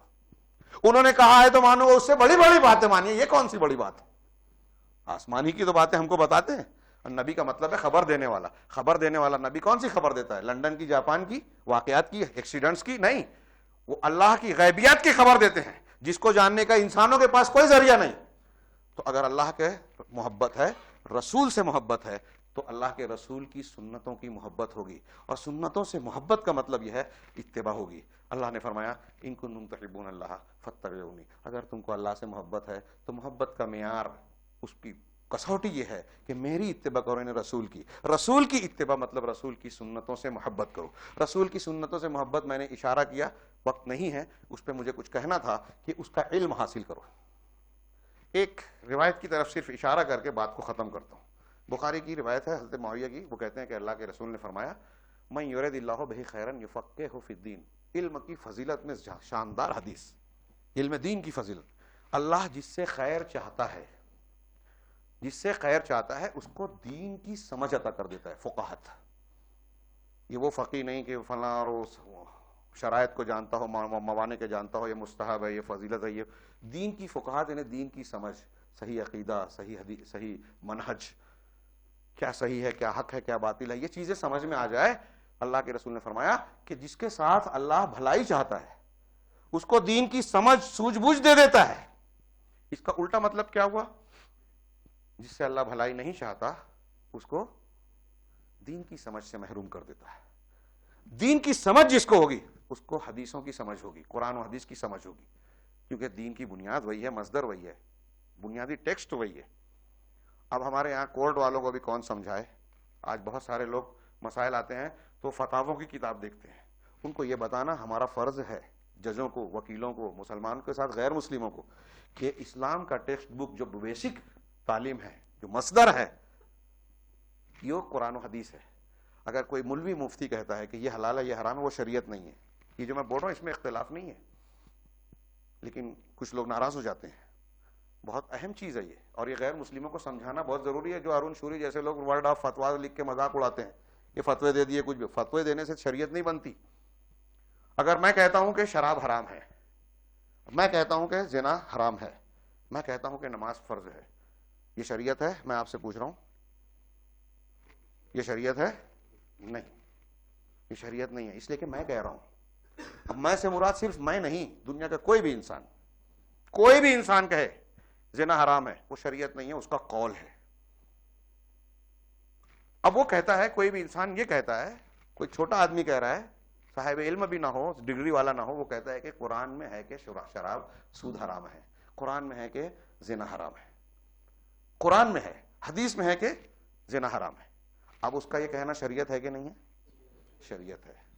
یہ ایک نقطہ اچھی طرح سمجھ لائیں. ہمارے یہاں جو بہت سے لوگ قرآن و حدیث کے مسلک اور طریقے کے سلسلے میں غلط فہمی کا شکار ہیں، یا جس کی وجہ سے وہ صحیح کانسیپٹ غیر مسلموں کو پیش نہیں کر پاتے، وہ یہ سمجھا دے غیر مسلموں کو کہ میری بات، اب میں نے کہا سود حرام ہے تو میری یہ بات قرآن و حدیث کے مطابق ہے، اس لیے یہ کہا جائے گا کہ شریعت کے مطابق ہے، شریعت نہیں ہے. اگر میں یہ کہہ دوں کہ سود حلال ہے، جیسا کہ آج بہت سے مولوی فتویٰ دے رہے ہیں کہ یہ تو ایسے ہے ویسا ہے، مسلمان ترقی کیسے کریں گے، تو میں کہہ رہا ہوں کہ سود حرام ہے، یہ دلیل ہے، یہ ایسا ہے اور مسلمانوں کی ترقی کے لیے ضروری ہے، تو میرے یہ قول شریعت کے خلاف ہے، مطابق نہیں ہے. میں کہوں سود حلال ہے تو یہ غلط ہے، شریعت کے خلاف ہے، یہ میرا قول ہے. اب میں اگر فتویٰ لکھ کے ٹھپا لگا کے بھی دے رہا ہوں تو وہ شریعت نہیں بن سکتی. اچھی طرح سمجھیں اس کو، اور یہی ایک بنیادی چیز ہے. اور سنت سے محبت ہوگی تو یہ بات بھی سمجھ میں گئی. تو سنت سے محبت کا تقاضا یہ ہے کہ ہم اس کو پہلے جانیں، سمجھیں، اس کے مقام کو، اس کی حیثیت کو، پھر اس کی تعظیم ہو، اس پر عمل ہو، اس کی تعظیم ہو. اور اگر کوئی شخص اس سنت کی مخالفت کرتا ہے، وہ منکر حدیث کی شکل میں ہو، یا کسی مسلک کو ماننے والا، یا اقلیت پسند ہو، کسی بھی بنائے ہوئے قاعدے کی بنیاد پر، اصول کی بنیاد پر اپنی بات منوانے کے لیے اگر وہ سنت کی مخالفت کر رہا ہے، تو ہمارا کام یہ ہے کہ ہم اس کو سمجھا کر، ڈانٹ کر، جس طریقے سے ہمارے لیے ممکن ہو ہم اس کو سمجھائیں، اس کے سامنے دلیل و حجت سے بتائیں کہ تمہاری بات غلط ہے، اللہ کے رسول صلی اللہ علیہ وسلم کی یہ سنت ہے۔ سنت سے محبت کا یہ تقاضا ہے۔ اللہ رب العزت سے دعا ہے کہ وہ ہمیں مقام سنت کو پہچاننے کی توفیق عطا فرمائے اور اس پر، ان سنتوں پر جتنی ہماری قوت اور علم ہو اس کے مطابق عمل کرنے کی توفیق دے۔ دنیا کے لیے آج جو جتنے مسائل ہیں انسانیت کو لاحق ہیں، وہ یورپ کی دنیا ہو، ایشیا کی دنیا ہو، چاہے جہاں کی، ان تمام بیماریوں کا، دکھوں کا حل ہمارا یہ دعویٰ ہے، ایمان ہے، یقین ہے اور سائنٹیفک ثبوت ہے ہمارے پاس کہ ان تمام بیماریوں کا علاج اللہ کے رسول صلی اللہ علیہ وسلم کی سیرت اور سنت میں ہے۔ دنیا کو دکھتی ہوئی انسانیت کی تمام بیماریوں کا علاج ہمارے پاس ہے، لیکن ضروری ہے کہ ہم اپنے عمل سے، جہاں ہم یہ دعوے کر رہے ہیں اسٹیج پہ کھڑے ہو کر، ہم اپنے عمل سے اپنے سماج میں، اپنے گھروں میں ان سنتوں کو جب نافذ کریں گے، سنت سے عملی محبت کرنے لگیں گے، تو دنیا بھی مانے گی کہ ہاں مسلمان جب اللہ کے رسول کی تعلیم پہ عمل کرتا ہے تو ایک اچھا انسان ہوتا ہے، اچھا شوہر ہوتا ہے، اچھا پڑوسی ہوتا ہے۔ ایک ہندو بھی کہے گا کہ بہت اچھا، ایک پولیس والا کہے گا کہ مسلمان جو ہے جھوٹ نہیں بولتا، چوری نہیں کرتا، ڈاکہ نہیں ڈالتا، کسی کو تکلیف نہیں دیتا، یہ ایسی حرکتیں کر ہی نہیں سکتا اگر مسلمان ہے، سنت سے محبت کرتا ہے۔ لیکن اور ہے تیرا شعار، آئین ملت اور ہے۔ علامہ اقبال نے شکوہ کیا کہ تمہارا طریقہ، تمہارا ملت کا طریقہ، قانون اور ہے، زشت روئی سے تیری آئینہ ہے رسوا تیرا، ہماری بد کرداری سے ہمارا آئینہ یعنی اسلام بدنام ہے۔ اللہ رب العزت سے دعا ہے کہ وہ ہمیں اسلام کا سچا خادم بنائے، سنت کا پیروکار بنائے، سنت سے محبت کرنے والا، عمل کرنے والا بنائے، اسی پر موت دے اور اس کے ذریعے سے دنیا اور آخرت میں کامیابی عطا فرمائے۔ میں اللہ تعالیٰ کا شکر ادا کرتا ہوں کہ اس نے توفیق دی آپ حضرات کے درمیان پہنچنے کی، اور اللہ کے بعد آپ حضرات کا شکر گزار ہوں جو لوگ اس دین کی کچھ باتیں سننے کے ذریعہ بنے۔ اگر اللہ تعالیٰ ان بیانات کو قبول فرمائے، آپ اور ہم اس کے ذریعے سے صحیح راستے اور صحیح طریقے پہ چلتے ہیں، ہمارا استفادہ ہوتا ہے، تو یہ آپ لوگوں کے لیے بھی خیر ہوگا، ہمارے لیے بھی خیر ہوگا۔ اللہ تعالیٰ اسے قبول فرمائے، اس خطاب کو ملنے بیٹھنے سننے سنانے کو بابرکت بنائے۔ اقول قولی ھذا واستغفر اللہ لی ولکم ولسائر المسلمین وصلی اللہ علی نبینا محمد۔ جزاک اللہ خیر شیخ۔ ہم آگے بڑھتے ہیں ہمارے سوال و جواب کے سیشن میں۔ خواتین کے شعبے سے ایک سوال آیا ہے، وہ یہ کہ اگر ہم اپنے خواہشات کو اللہ اور اس کے رسول کے آگے رکھتے ہیں تو کیا یہ ہم شرک کر رہے ہیں؟ یا اللہ اور رسول کی بات نہ مان کے اور اپنے خواہش کی بات مان رہے ہیں تو کیا ہم شرک کر رہے ہیں؟ مجھے اول تو یہ علم نہیں تھا کہ ہماری بہنیں بھی یہاں موجود ہیں، ورنہ ان کے اعتبار سے بھی کچھ باتیں کرتا۔ بہرحال رسول کی سنت سے محبت کا جتنا معاملہ ہمارے لیے اہم ہے اتنا ہی خواتین کے لیے۔ اللہ تبارک و تعالیٰ نے شریعت کا مکلف جس طرح ہمیں بنایا ہے انہیں بھی بنایا ہے، جتنے احکامات ہمیں دیے ہیں انہیں بھی دیے۔ نماز، روزہ، حج کی فرضیت جیسے ہم پر ہے ان پر بھی ہے، بعض جزوی مسائل کے فرق ساتھ۔ جنت اور جہنم جیسے ہمارے لیے ان کے لیے بھی، لہٰذا ان کا سوال کرنا سمجھنا بہت ضروری ہے، اور ان کو ان کی اصلاح ہمارے گھروں کے لیے آج بہت بڑی شدید ضرورت ہے۔ بہرحال مجھے خوشی ہے کہ خواتین کی طرف سے پہلا سوال آیا، اللہ برکت دے۔ انہوں نے یہ پوچھا کہ کیا اپنی خواہشات کو ہم اللہ اور اس کے رسول پر مقدم رکھتے ہیں تو کیا یہ شرک ہوگا؟ دیکھیے، رسول اللہ اور اس کے رسول کی مخالفت کے الگ الگ درجات ہوں گے۔ اس مخالفت کی بنیاد کیا ہے اس پر ڈیپینڈ ہے کہ آپ پر کیا حکم لگائے۔ ویسے یہ تو حدیث ہی ہے، لا یؤمن احدکم حتی، وہ جو میں نے پڑھی تھی نا حدیث کے کوئی شخص اپنے ماں باپ اور بھائی سے زیادہ محبت نہ کرے، وہ بخاری مسلم کی حدیث ہے۔ یہ جو حدیث پڑھنے جا رہا ہوں اس کو علامہ نووی نے شواہد کے ساتھ صحیح کہا ہے، میں نے اس کی بات وہاں کہہ دی تھی۔ وہ اللہ کے رسول نے فرمایا کہ لا یؤمن احدکم حتی یکون ہواہ تبعا لما جئت بہ، کہ کوئی شخص اس وقت تک مومن نہیں ہو سکتا، اس وقت تک مومن نہیں ہو سکتا جب تک کہ اس کی خواہشات، جو ہماری بہن کا سوال ہے، جب تک کہ اس کی خواہشات میری لائی ہوئی شریعت کے تابع نہ ہو جائے۔ اب اللہ کے رسول کی لائی ہوئی شریعت کے تابع اگر ہماری خواہش نہیں ہے تو اس کی مخالفت کس نوعیت کی ہے، یہ غور کرنے کی بات ہے۔ ایک چیز ہوتی ہے کہ اللہ کے رسول صلی اللہ علیہ وسلم کی سنت آپ کو معلوم ہے، آپ اس کو سنت مانتے ہیں، لیکن کسی وجہ سے عمل نہیں کر پا رہے کہ ابھی ایسا ہو گیا ویسا ہو گیا بعد میں کر لیں گے، یہ انشاءاللہ اللہ معاف کرے گا اگر کوئی عذر ہے۔ کبھی کوئی ایسی چیز آ گئی جو آپ کے لیے رکاوٹ ہے، اب وہاں آپ کو دو چیزوں میں سے ایک کو منتخب کرنا ہے کہ یہ کروں یا یہ کروں، وہاں آپ جس چیز کو ترجیح دے رہے ہیں اس کی بنیاد پر آپ کا عمل کس درجے کا یہ مانا جائے گا۔ جیسے مجھ سے کچھ لوگ سوال کرتے ہیں، ہمارے کچھ بھائیوں نے کیا، وہ اختلافی مسئلہ کہلائے گا، لیکن ایک سوال کیا ان لوگوں نے اور اکثر کرتے ہیں کہ ایک شخص کو پتا ہے کہ اللہ کے رسول صلی اللہ علیہ وسلم رفع الیدین اللہ کے رسول کی سنت ہے، اب وہ نہیں کرتا تو کیا اس کی نماز نہیں ہوگی؟ تو میں پوچھتا ہوں کہ سوال یہ ہے کہ جب وہ جانتا ہے کہ رسول اللہ صلی اللہ علیہ وسلم نے کیا ہے، سنت ہے، اگر وہ یہ مان رہا ہے تو یہ ماننے کے بعد یہ سوال کرنا ایک مسلمان کا کہ میں نہیں کرنا چاہتا، تو وہ نہیں کیوں کرنا چاہتا؟ کیا رسول اللہ صلی اللہ علیہ وسلم سے زیادہ پسندیدہ، آپ کی سنت سے اچھی سنت اس کو کسی اور کی لگتی ہے، یا کیا وجہ ہے؟ اگر آپ سماج اور معاشرے کی دیکھتے ہیں کہ آپ سنت پر عمل کریں گے تو لوگ کہیں گے کہ تو اس پہ عمل کرنے لگا اور ہمارا نہیں ہے، تو صرف لوگوں کے طعن و تشنیع سے اگر آپ گھبرا کر مخالفت کر رہے ہیں، رسول کی سنت پر عمل نہیں کرنا چاہتے، تو آپ گویا اللہ کے رسول سے دوسروں کے مقابلے میں زیادہ محبت ہونے کے امتحان میں اپنے آپ کو فیل کر رہے ہیں۔ ٹھیک ہے، آپ سنت مان رہے ہیں اس لیے کافر نہیں، آپ اللہ کے رسول صلی اللہ علیہ وسلم کے محبت کے معیار پہ پورے بھی نہیں اتر رہے ہیں۔ تو یہاں جو معنی ہے کہ لا یؤمن احدکم، کوئی شخص مومن نہیں ہو سکتا، دو معنی کیا علماء نے۔ عام طور سے اہل علم یہی کہتے ہیں کہ مومن نہیں ہو سکتا مطلب اس کا ایمان کامل نہیں ہے، اس کا ایمان کامل نہیں ہے جو اللہ کے رسول کے پورے اس کے، اگر وہ رسول کو رسول مان رہا ہے اور بعض چیزوں میں کوتاہی کر رہا ہے تو اس کے ایمان میں کمی ہوگی، وہ سنت کا تارک ہوگا، وہ گنہگار ہو سکتا ہے۔ لیکن اگر کوئی شخص اللہ کے رسول کی خواہشات، اپنی خواہشات کو ترجیح دیتے ہوئے اللہ کے رسول صلی اللہ علیہ وسلم کی حدیثوں یا آپ کی سنت کا انکار کرتا ہے کہ میں اس حدیث کو مانتا ہی نہیں، تو وہ کافر ہو جائے گا اور ہو سکتا ہے، الا یہ کہ اس کے پاس کوئی شرعی عذر ہو کہ میرے پاس اس کا ثبوت نہیں تھا، تو اس کے انکار رسول یا مخالفت رسول صلی اللہ علیہ وسلم کے درجات ہیں، اس اعتبار سے اس کا حکم لگے گا۔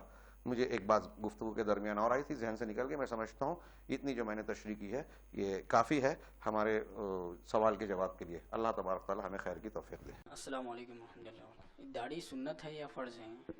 جی مجھے وہ یاد آئی جو بات میں نے پہلے بھول گیا تھا کہ رسول اللہ صلی اللہ علیہ وسلم کی سنت کو ترک کرنے والی بات جو تھی کہ اگر کوئی شخص انکار کرتا ہے یا اس کی مذاق اڑاتا ہے، اس کو حقیر سمجھتا ہے، سنتوں کو حقیر سمجھنا بھی کفر کے درجے میں ہے۔ اگر اس کو احساس ہے کہ مجھ سے سنت ترک ہو رہی ہے، یہ ہو رہی ہے، خطا ہے، کوتاہی ہو رہی ہے، تو وہ غلطی تو کر رہا ہے، گنہگار تو ہوگا، ہو سکتا ہے، لیکن اللہ کے یہاں معاف کرنے کی گنجائش ہے، جیسا کہ میں نے کہا کہ اس کے درجات ہیں۔ بھائی نے سوال کیا یہ کہ کیا داڑھی رکھنا سنت ہے یا فرض ہے؟ اس کا ایک جملے میں صحیح ٹھیک جواب جو ہے، جو آپ لوگوں کو حیرت میں ڈالے گا، وہ یہ کہ داڑھی رکھنا فرض ہے۔ اب ہمارے کچھ بھائی کہیں گے کہ آج تک تو یہ سنتے آئے تھے کہ سنت ہے۔ سنت بمعنی طریقہ، میں نے سنت کا شروع میں معنی بنایا طریقہ۔ مثال کے طور پہ ایک روایت کے کچھ اس طرح کے الفاظ ہیں، اشر من سنن الانبیاء یا خمس من سنن الانبیاء، 5 چیزیں ایسی ہیں جو تمام انبیاء کی سنتیں، انبیاء کی سنتوں میں سے، 10 چیزیں ایسی ہیں جو فطرت میں سے ہے یا سنت میں سے ہے۔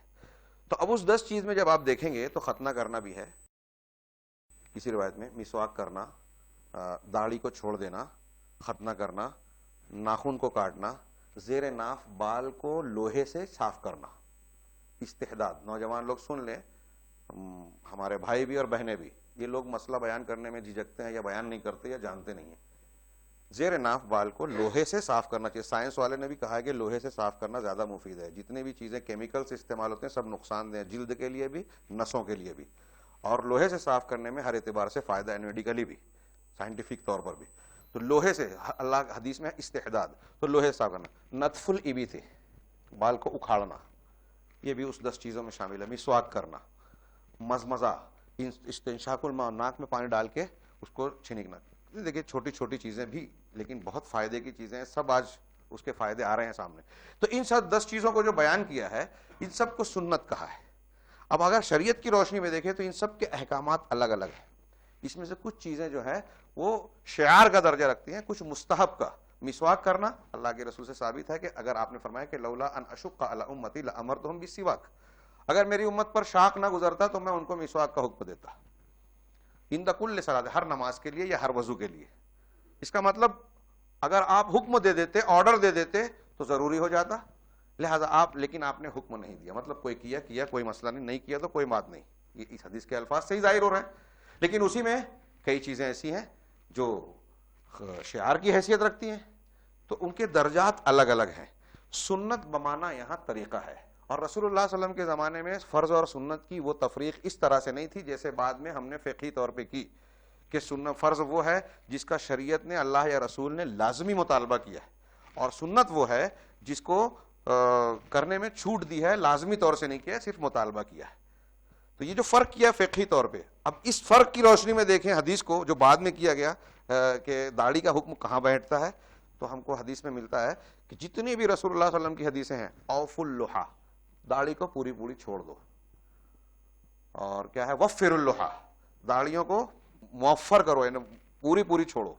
اس طرح کے جتنے بھی الفاظ ہیں سب داڑھی کو چھوڑ دینے کے سلسلے میں آئے ہیں. بعض صحابہ کے جیسے حضرت ابن عمر کا ایک عمل لوگوں نے نقل کیا ہے، آج ہمارے ہاں اس کو لوگ، ایک صحابی کا بڑا عمل اس کو لوگوں کو پسند آتا ہے کہ آپ جو ہے بڑی جو داڑھی لٹک جاتی تھی ایک بالش کے بعد اس کو کاٹ لیتے تھے. کچھ علماء اس بات کے قائل ہیں، وہ جو عموم ہے کہ بال اگر رکھو تو اس کو سنوارو، اس حدیث سے استدلال کر کے، اس قسم کی روایات سے استدلال کر کے یہ کہتے ہیں کہ اگر کسی کی داڑھی کچھ بدنما دکھنے لگ رہی ہے، نکلے ہوئے بال ہیں، ایسے ہیں، اس طرح سے ہیں، تو تم جو ہے وہ اس کو ٹھیک ٹھاک کر لو. یہ لیکن میں نے بتا دوں کہ یہ علماء کے استنباط اور استدلالات ہیں. تحقیقی مسئلہ یہ ہے کہ داڑھی رکھنا فرض ہے، اسلام کا شعار ہے. علامہ ابن تیمیہ وغیرہ نے بھی اس کو فرض لکھا ہے، اور شیخ اسماعیل انصاری نے اس پہ باقاعدہ ایک پوری موٹی کتاب لکھی ہے اور اس کو اسلام کا شعار اور فرض قرار دیا ہے. السلام علیکم، جزاک اللہ خیر. شیخ سوال یہ ہے کہ فرض کی جہاں تک مطلب فرض جو چیز ہوتی گھروں میں عام طور پر معاشرے میں، کیا سنت کے لیے بھی ہم اتنا ہی مطلب ڈیڈیکیشن دکھائے اور ان کے مخالف جائے، اور یا جیسے عام طور پہ چھوٹی چھوٹی باتیں گھروں میں ہوتی ہے، تو کیا سنت میں بھی اتنی شدت اختیار کیا جو فرائض کے لیے مثال کے طور پہ کوئی نماز نہیں پڑھتا تو اس کے لیے جو ہم شدت دکھا سکتے ہیں، کیا ٹھیک اسی طرح سنت پہ بھی نہ عمل کرنے کی بنیاد پہ بھی اتنا ایکشن لے سکتے ہیں؟ بھائی کا سوال سب نے سن لیا، اللہ یبارک فیک. انہوں نے پوچھا کہ کیا جتنی شدت ترک فرض پر اختیار کی جاتی ہے اتنی ہی شدت ترک سنت پر بھی کی جائے گی؟ سوال. تو جواب یہ ہے کہ ظاہر سی بات ہے کہ فرض اور سنت میں فرق ہے. فرض کا ترک کرنے والا ایک خطرہ ہوتا ہے کہ دائرے سے باہر ہو جائے اسلام کے. سنت کا ترک کرنے والا خطرہ نہیں ہوتا، یعنی کم ہوتا ہے درجہ. ہاں، وہ جو پہلے سوال کا جواب جو اہم پوائنٹ تھا اس میں وہ یہ کہ رسول اللہ صلی اللہ علیہ وسلم کی سنت کو ہم چھوٹا کہہ رہے ہیں کوئی کسی چیز کو، ابھی وہ دوسری بحث ہے. ایک چیز مسواک کرنا یہ سنت ہے، لیکن اللہ کے رسول صلی اللہ علیہ وسلم کی اتباع کرنا یہ فرض ہے. قرآن و حدیث میں کہا لقد کان لکم فی رسول اللہ اسوۃ حسنہ ما آتاکم الرسول فخذوہ وما نہاکم عنہ فانتہوا. جو رسول دے لے لو، جس سے منع کر دے رک جاؤ. تمہارے لیے رسول کی ذات میں بہترین نمونہ ہے. اب رسول کی ذات میں بہترین نمونہ ہے، جو دے وہ لے لو، یہ اللہ کا آرڈر ہے، حکم ہے، یہ فرض ہے. اتباع رسول فرض ہے. اب اللہ کے رسول کی بات کو تو ماننا ہے. کسی بات میں ہم یہ کہہ رہے ہیں کہ اس سنت کو اس کا یہ درجہ ہے، یہ کم ہے، یہ فرض نہیں ہے، تو اگر ہم نے نہیں مانا، عمل نہیں کیا تو یہ ایک الگ چیز ہے، اور اس کو نہیں مانا تو اتباع رسول کا انکار کر رہے ہیں، اللہ کا انکار کر رہے ہیں. اب رہ گئی آپ کے جو سوال کی بات ہے، وہ اس میں بھی یہ پہلو آتا ہے. اور دوسری بات یہ کہ ٹھیک ہے فرض میں اور سنت میں فرق ہے. فرض کے لیے زیادہ شدت اہتمام اختیار کی جائے گی. میں سمجھتا ہوں کہ یہ ایک مسئلہ عام آدمی بھی سمجھے گا. ایک چھوٹے بچہ بھی جو طالب علم ہو وہ سمجھے گا کہ فرض فرض ہے، سنت سنت ہے. دونوں کا ایک درجہ نہیں ہے. فرض پڑھ لیا آدمی نے، سنت چھوڑتا ہے تو وہ انشاءاللہ کم سے کم اتنا کہیں گے کہ کسی وجہ سے چھوڑتا ہے تو اللہ تبارک تعالیٰ اس کو پکڑ نہیں کرے گا، الا یہ کہ وہ عادت بنا لے سنت کا چھوڑنا، تو پکڑ ہوگی، تارک سنت کہلائے گا. کبھی کبھار چھوڑ دیا تو انشاءاللہ پکڑ نہیں ہوگی کسی وجہ سے یا یوں ہی. لیکن فرض کے ترک پہ اس کا معاملہ ایمان کا ہی ڈاواڈول ہو سکتا ہے. من ترک الصلاۃ متعمدا فلیتبوأ مقعدہ من النار، یہ فرض کے لیے کہا جائے گا. لیکن اس میں ایک نقطے اور پہلو کی بات سامنے رکھنا چاہیے کہ کبھی کبھی حالات کوائف ایسے ہو جاتے ہیں کہ آپ کو کسی سنت کا دفاع بھی فرض کے طرف کرنا پڑتا ہے. اگر جیسے یہ حیثیت ہم نے بتا دی، اب کوئی کہے کہ اگر کوئی سنت کا انکار کر رہا ہے تو ہم برداشت کر لیں، فرض کو انکار کر رہا ہے تو نہیں برداشت کریں. نہیں، اگر سنت کا انکار، سنت کی مخالفت ہو رہی ہے اور اس کی تحقیر و تذلیل ہو رہی ہے تو اس وقت سنت سنت نہیں ہوگی، وہاں رسول اللہ صلی اللہ علیہ وسلم کی اور شریعت کی حیثیت مجروح ہو رہی ہے. اس کی میں مثال دوں، کئی مثالوں میں سے ایک مثال حضرت امام مالک رحمہ اللہ کو جب انہوں نے فتویٰ دیا طلاق المکرہ لیس بشیء، کسی آدمی نے آ کے فتویٰ پوچھا کہ ایک آدمی سے زبردستی لوگوں نے جان کی دھمکی دی اور طلاق لکھوا لیا کہ اپنی بیوی کو طلاق دو ورنہ مار دیں گے، تو مکرہ مجبور شخص ہوا ہے، تو کیا اس کا طلاق پڑ جائے گا مجبور انسان کا؟ امام مالک رحمہ اللہ نے فتویٰ دیا طلاق المکرہ لیس بشیء، زبردستی کی طلاق کوئی چیز نہیں ہے، نہیں پڑے گی. جب وقت کے خلیفہ کو یہ پتہ چلا کہ حضرت امام مالک یہ فتویٰ دے رہے ہیں، تو انہوں نے بلایا کہ آپ ایسا فتویٰ دے رہے ہو؟ کہا ہاں. کہا واپس لو. کہا میں ایسے کیسے واپس لے لوں؟ یہ تو قرآن کوئی فرض کی چیز تو نہیں تھی بظاہر، وہ طلاق کا ایک فتویٰ تھا. اور اللہ کے رسول صلی اللہ علیہ وسلم خلیفہ نے جو واپس لینے کے لیے کہا تھا وہ اس لیے کہ وہ یہ سمجھ رہا تھا کہ امام مالک میں نے کچھ لوگوں سے زبردستی بیعت لی ہے اپنی خلافت کی، تو امام مالک زبردستی کی طلاق کو رد کر کے میری زبردستی کی بیعت کا رد کر رہے ہیں، میری امارت پر حرف لا رہے ہیں. اس نے کہا یہ فتویٰ آپ واپس لیجئے. کہا نہیں لے سکتا، اس لیے کہ قرآن و حدیث کی روشنی میں دیا ہے میں نے. کہا نہیں تو میں سزا دوں گا. کہا منظور ہے. اب بتائیے کہ سنت کے لیے تھا نا، اس کا وہ اعلیٰ درجہ عقیدے والا معاملہ نہیں ہے، اسلام کے انکار والی بات نہیں ہے. اس بادشاہ خلیفہ نے امام مالک کے دونوں کندھوں کا جبڑا اکھاڑ دیا. اس کے بعد سے امام مالک کا ہاتھ اٹھتا نہیں تھا.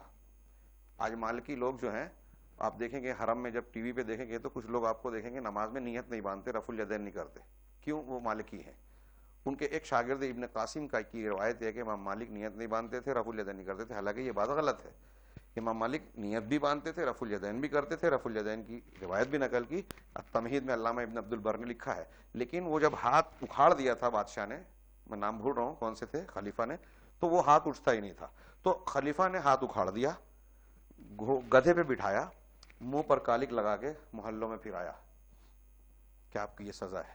تو امام مالک شرمائے نہیں، پیچھے نہیں ہٹے کہ چلو چھوٹی تو بات ہے، سنت تو ہے، چھوڑ دے. میں امام مالک بازاروں سے گزرتے ہوئے تھے، کہتے تھے لوگوں کو دیکھ کر، یہ نہیں کہتے تھے کہ اپنا منہ چھپا لے، بلکہ کہتے تھے من عرفنی فقد عرفنی ومن لم یعرفنی فلیعرف. جس نے مجھے پہچانا، جو مجھے پہچانتا ہے مجھے جانتا ہے، اور جو نہیں پہچانتا ہے وہ پہچان لے وے. انا مالک ابن انس، میں مالک ابن انس ہوں. وہ اقول، اور یہ کہتا ہوں، طلاق المکرہ لیس بشیء، کہ زبردستی کی طلاق کوئی چیز نہیں. جب اللہ کے رسول، یہ ایک نہیں ایسی 20 مثالیں ملے گی کہ جب انکار کی بات آتی ہے اور اسلام کے دفاع کی بات آتی ہے تو وہاں ہم سنت کا بھی ڈٹ کر مقابلہ کریں گے. اس معنی میں نہیں کہ اس کا درجہ فرض سے کم ہے، اس معنی میں کہ اس کا رد کرنا شریعت کا رد کرنا ہے.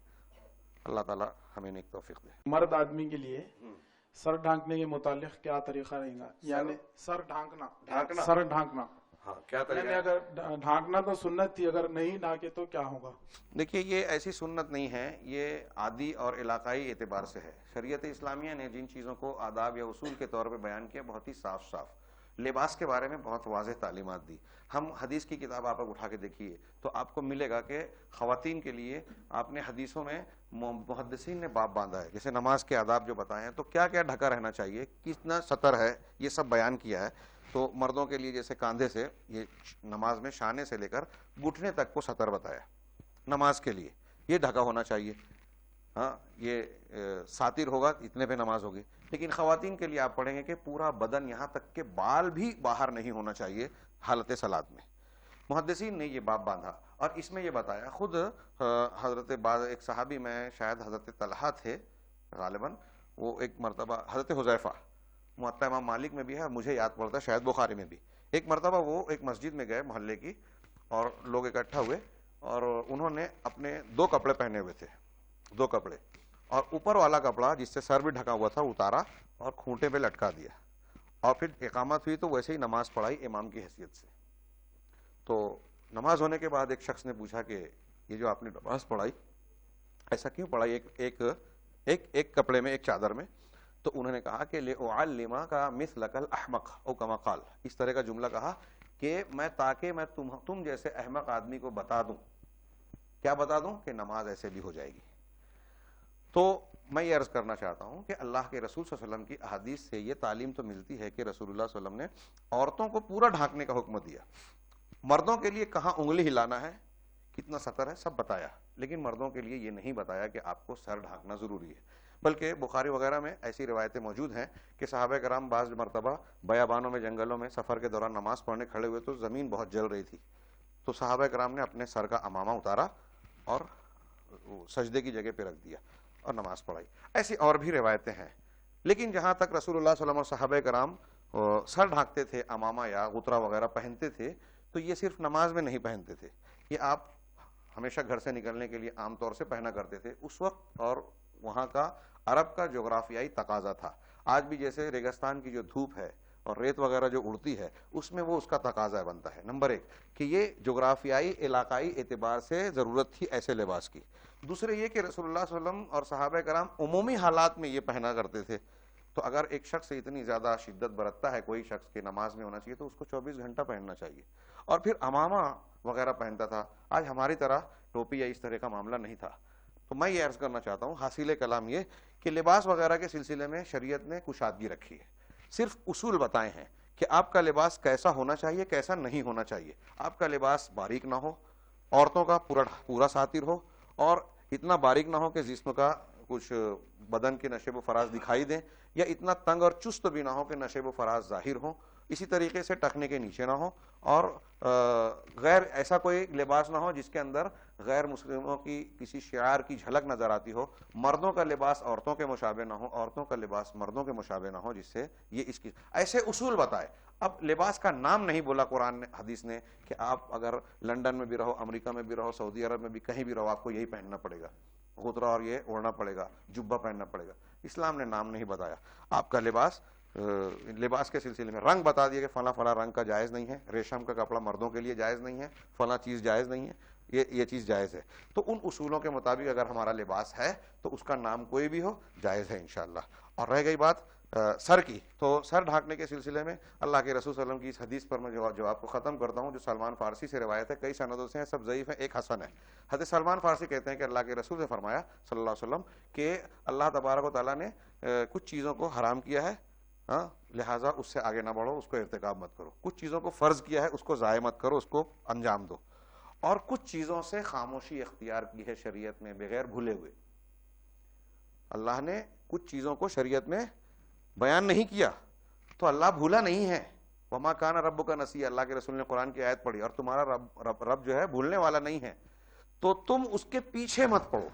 جن چیزوں میں کشادگی رکھی ہے شریعت نے تم اس کو کھود کے بنی اسرائیل کی طرح کہ اس کا رنگ کیسا, اس کا ایسا کیسا, یہ پابندی مت لگاؤ, اس کو کشادہ رکھو. یہ ہمارے لیے سہولت کے لیے اللہ رب العزت نے خاموشی اختیار کی, جس میں گنجائش رکھی ہے ہم اس میں تنگی نہ کریں. اللہ رب العزت ہمیں خیر کی توفیق دے. وآخر دعوانا الحمدللہ. جزاک اللہ خیر شیخ, اللہ سے دعا ہے کہ اللہ تعالیٰ آپ کے علم میں اضافہ عطا کرے. اور اسی کے ساتھ ہم اپنا پروگرام کنکلوڈ کرتے ہیں. سبحانک اللہم و بحمدک, اشہد ان لا الہ الا انت, استغفرک و اتوب الیک. والسلام علیکم ورحمۃ اللہ وبرکاتہ.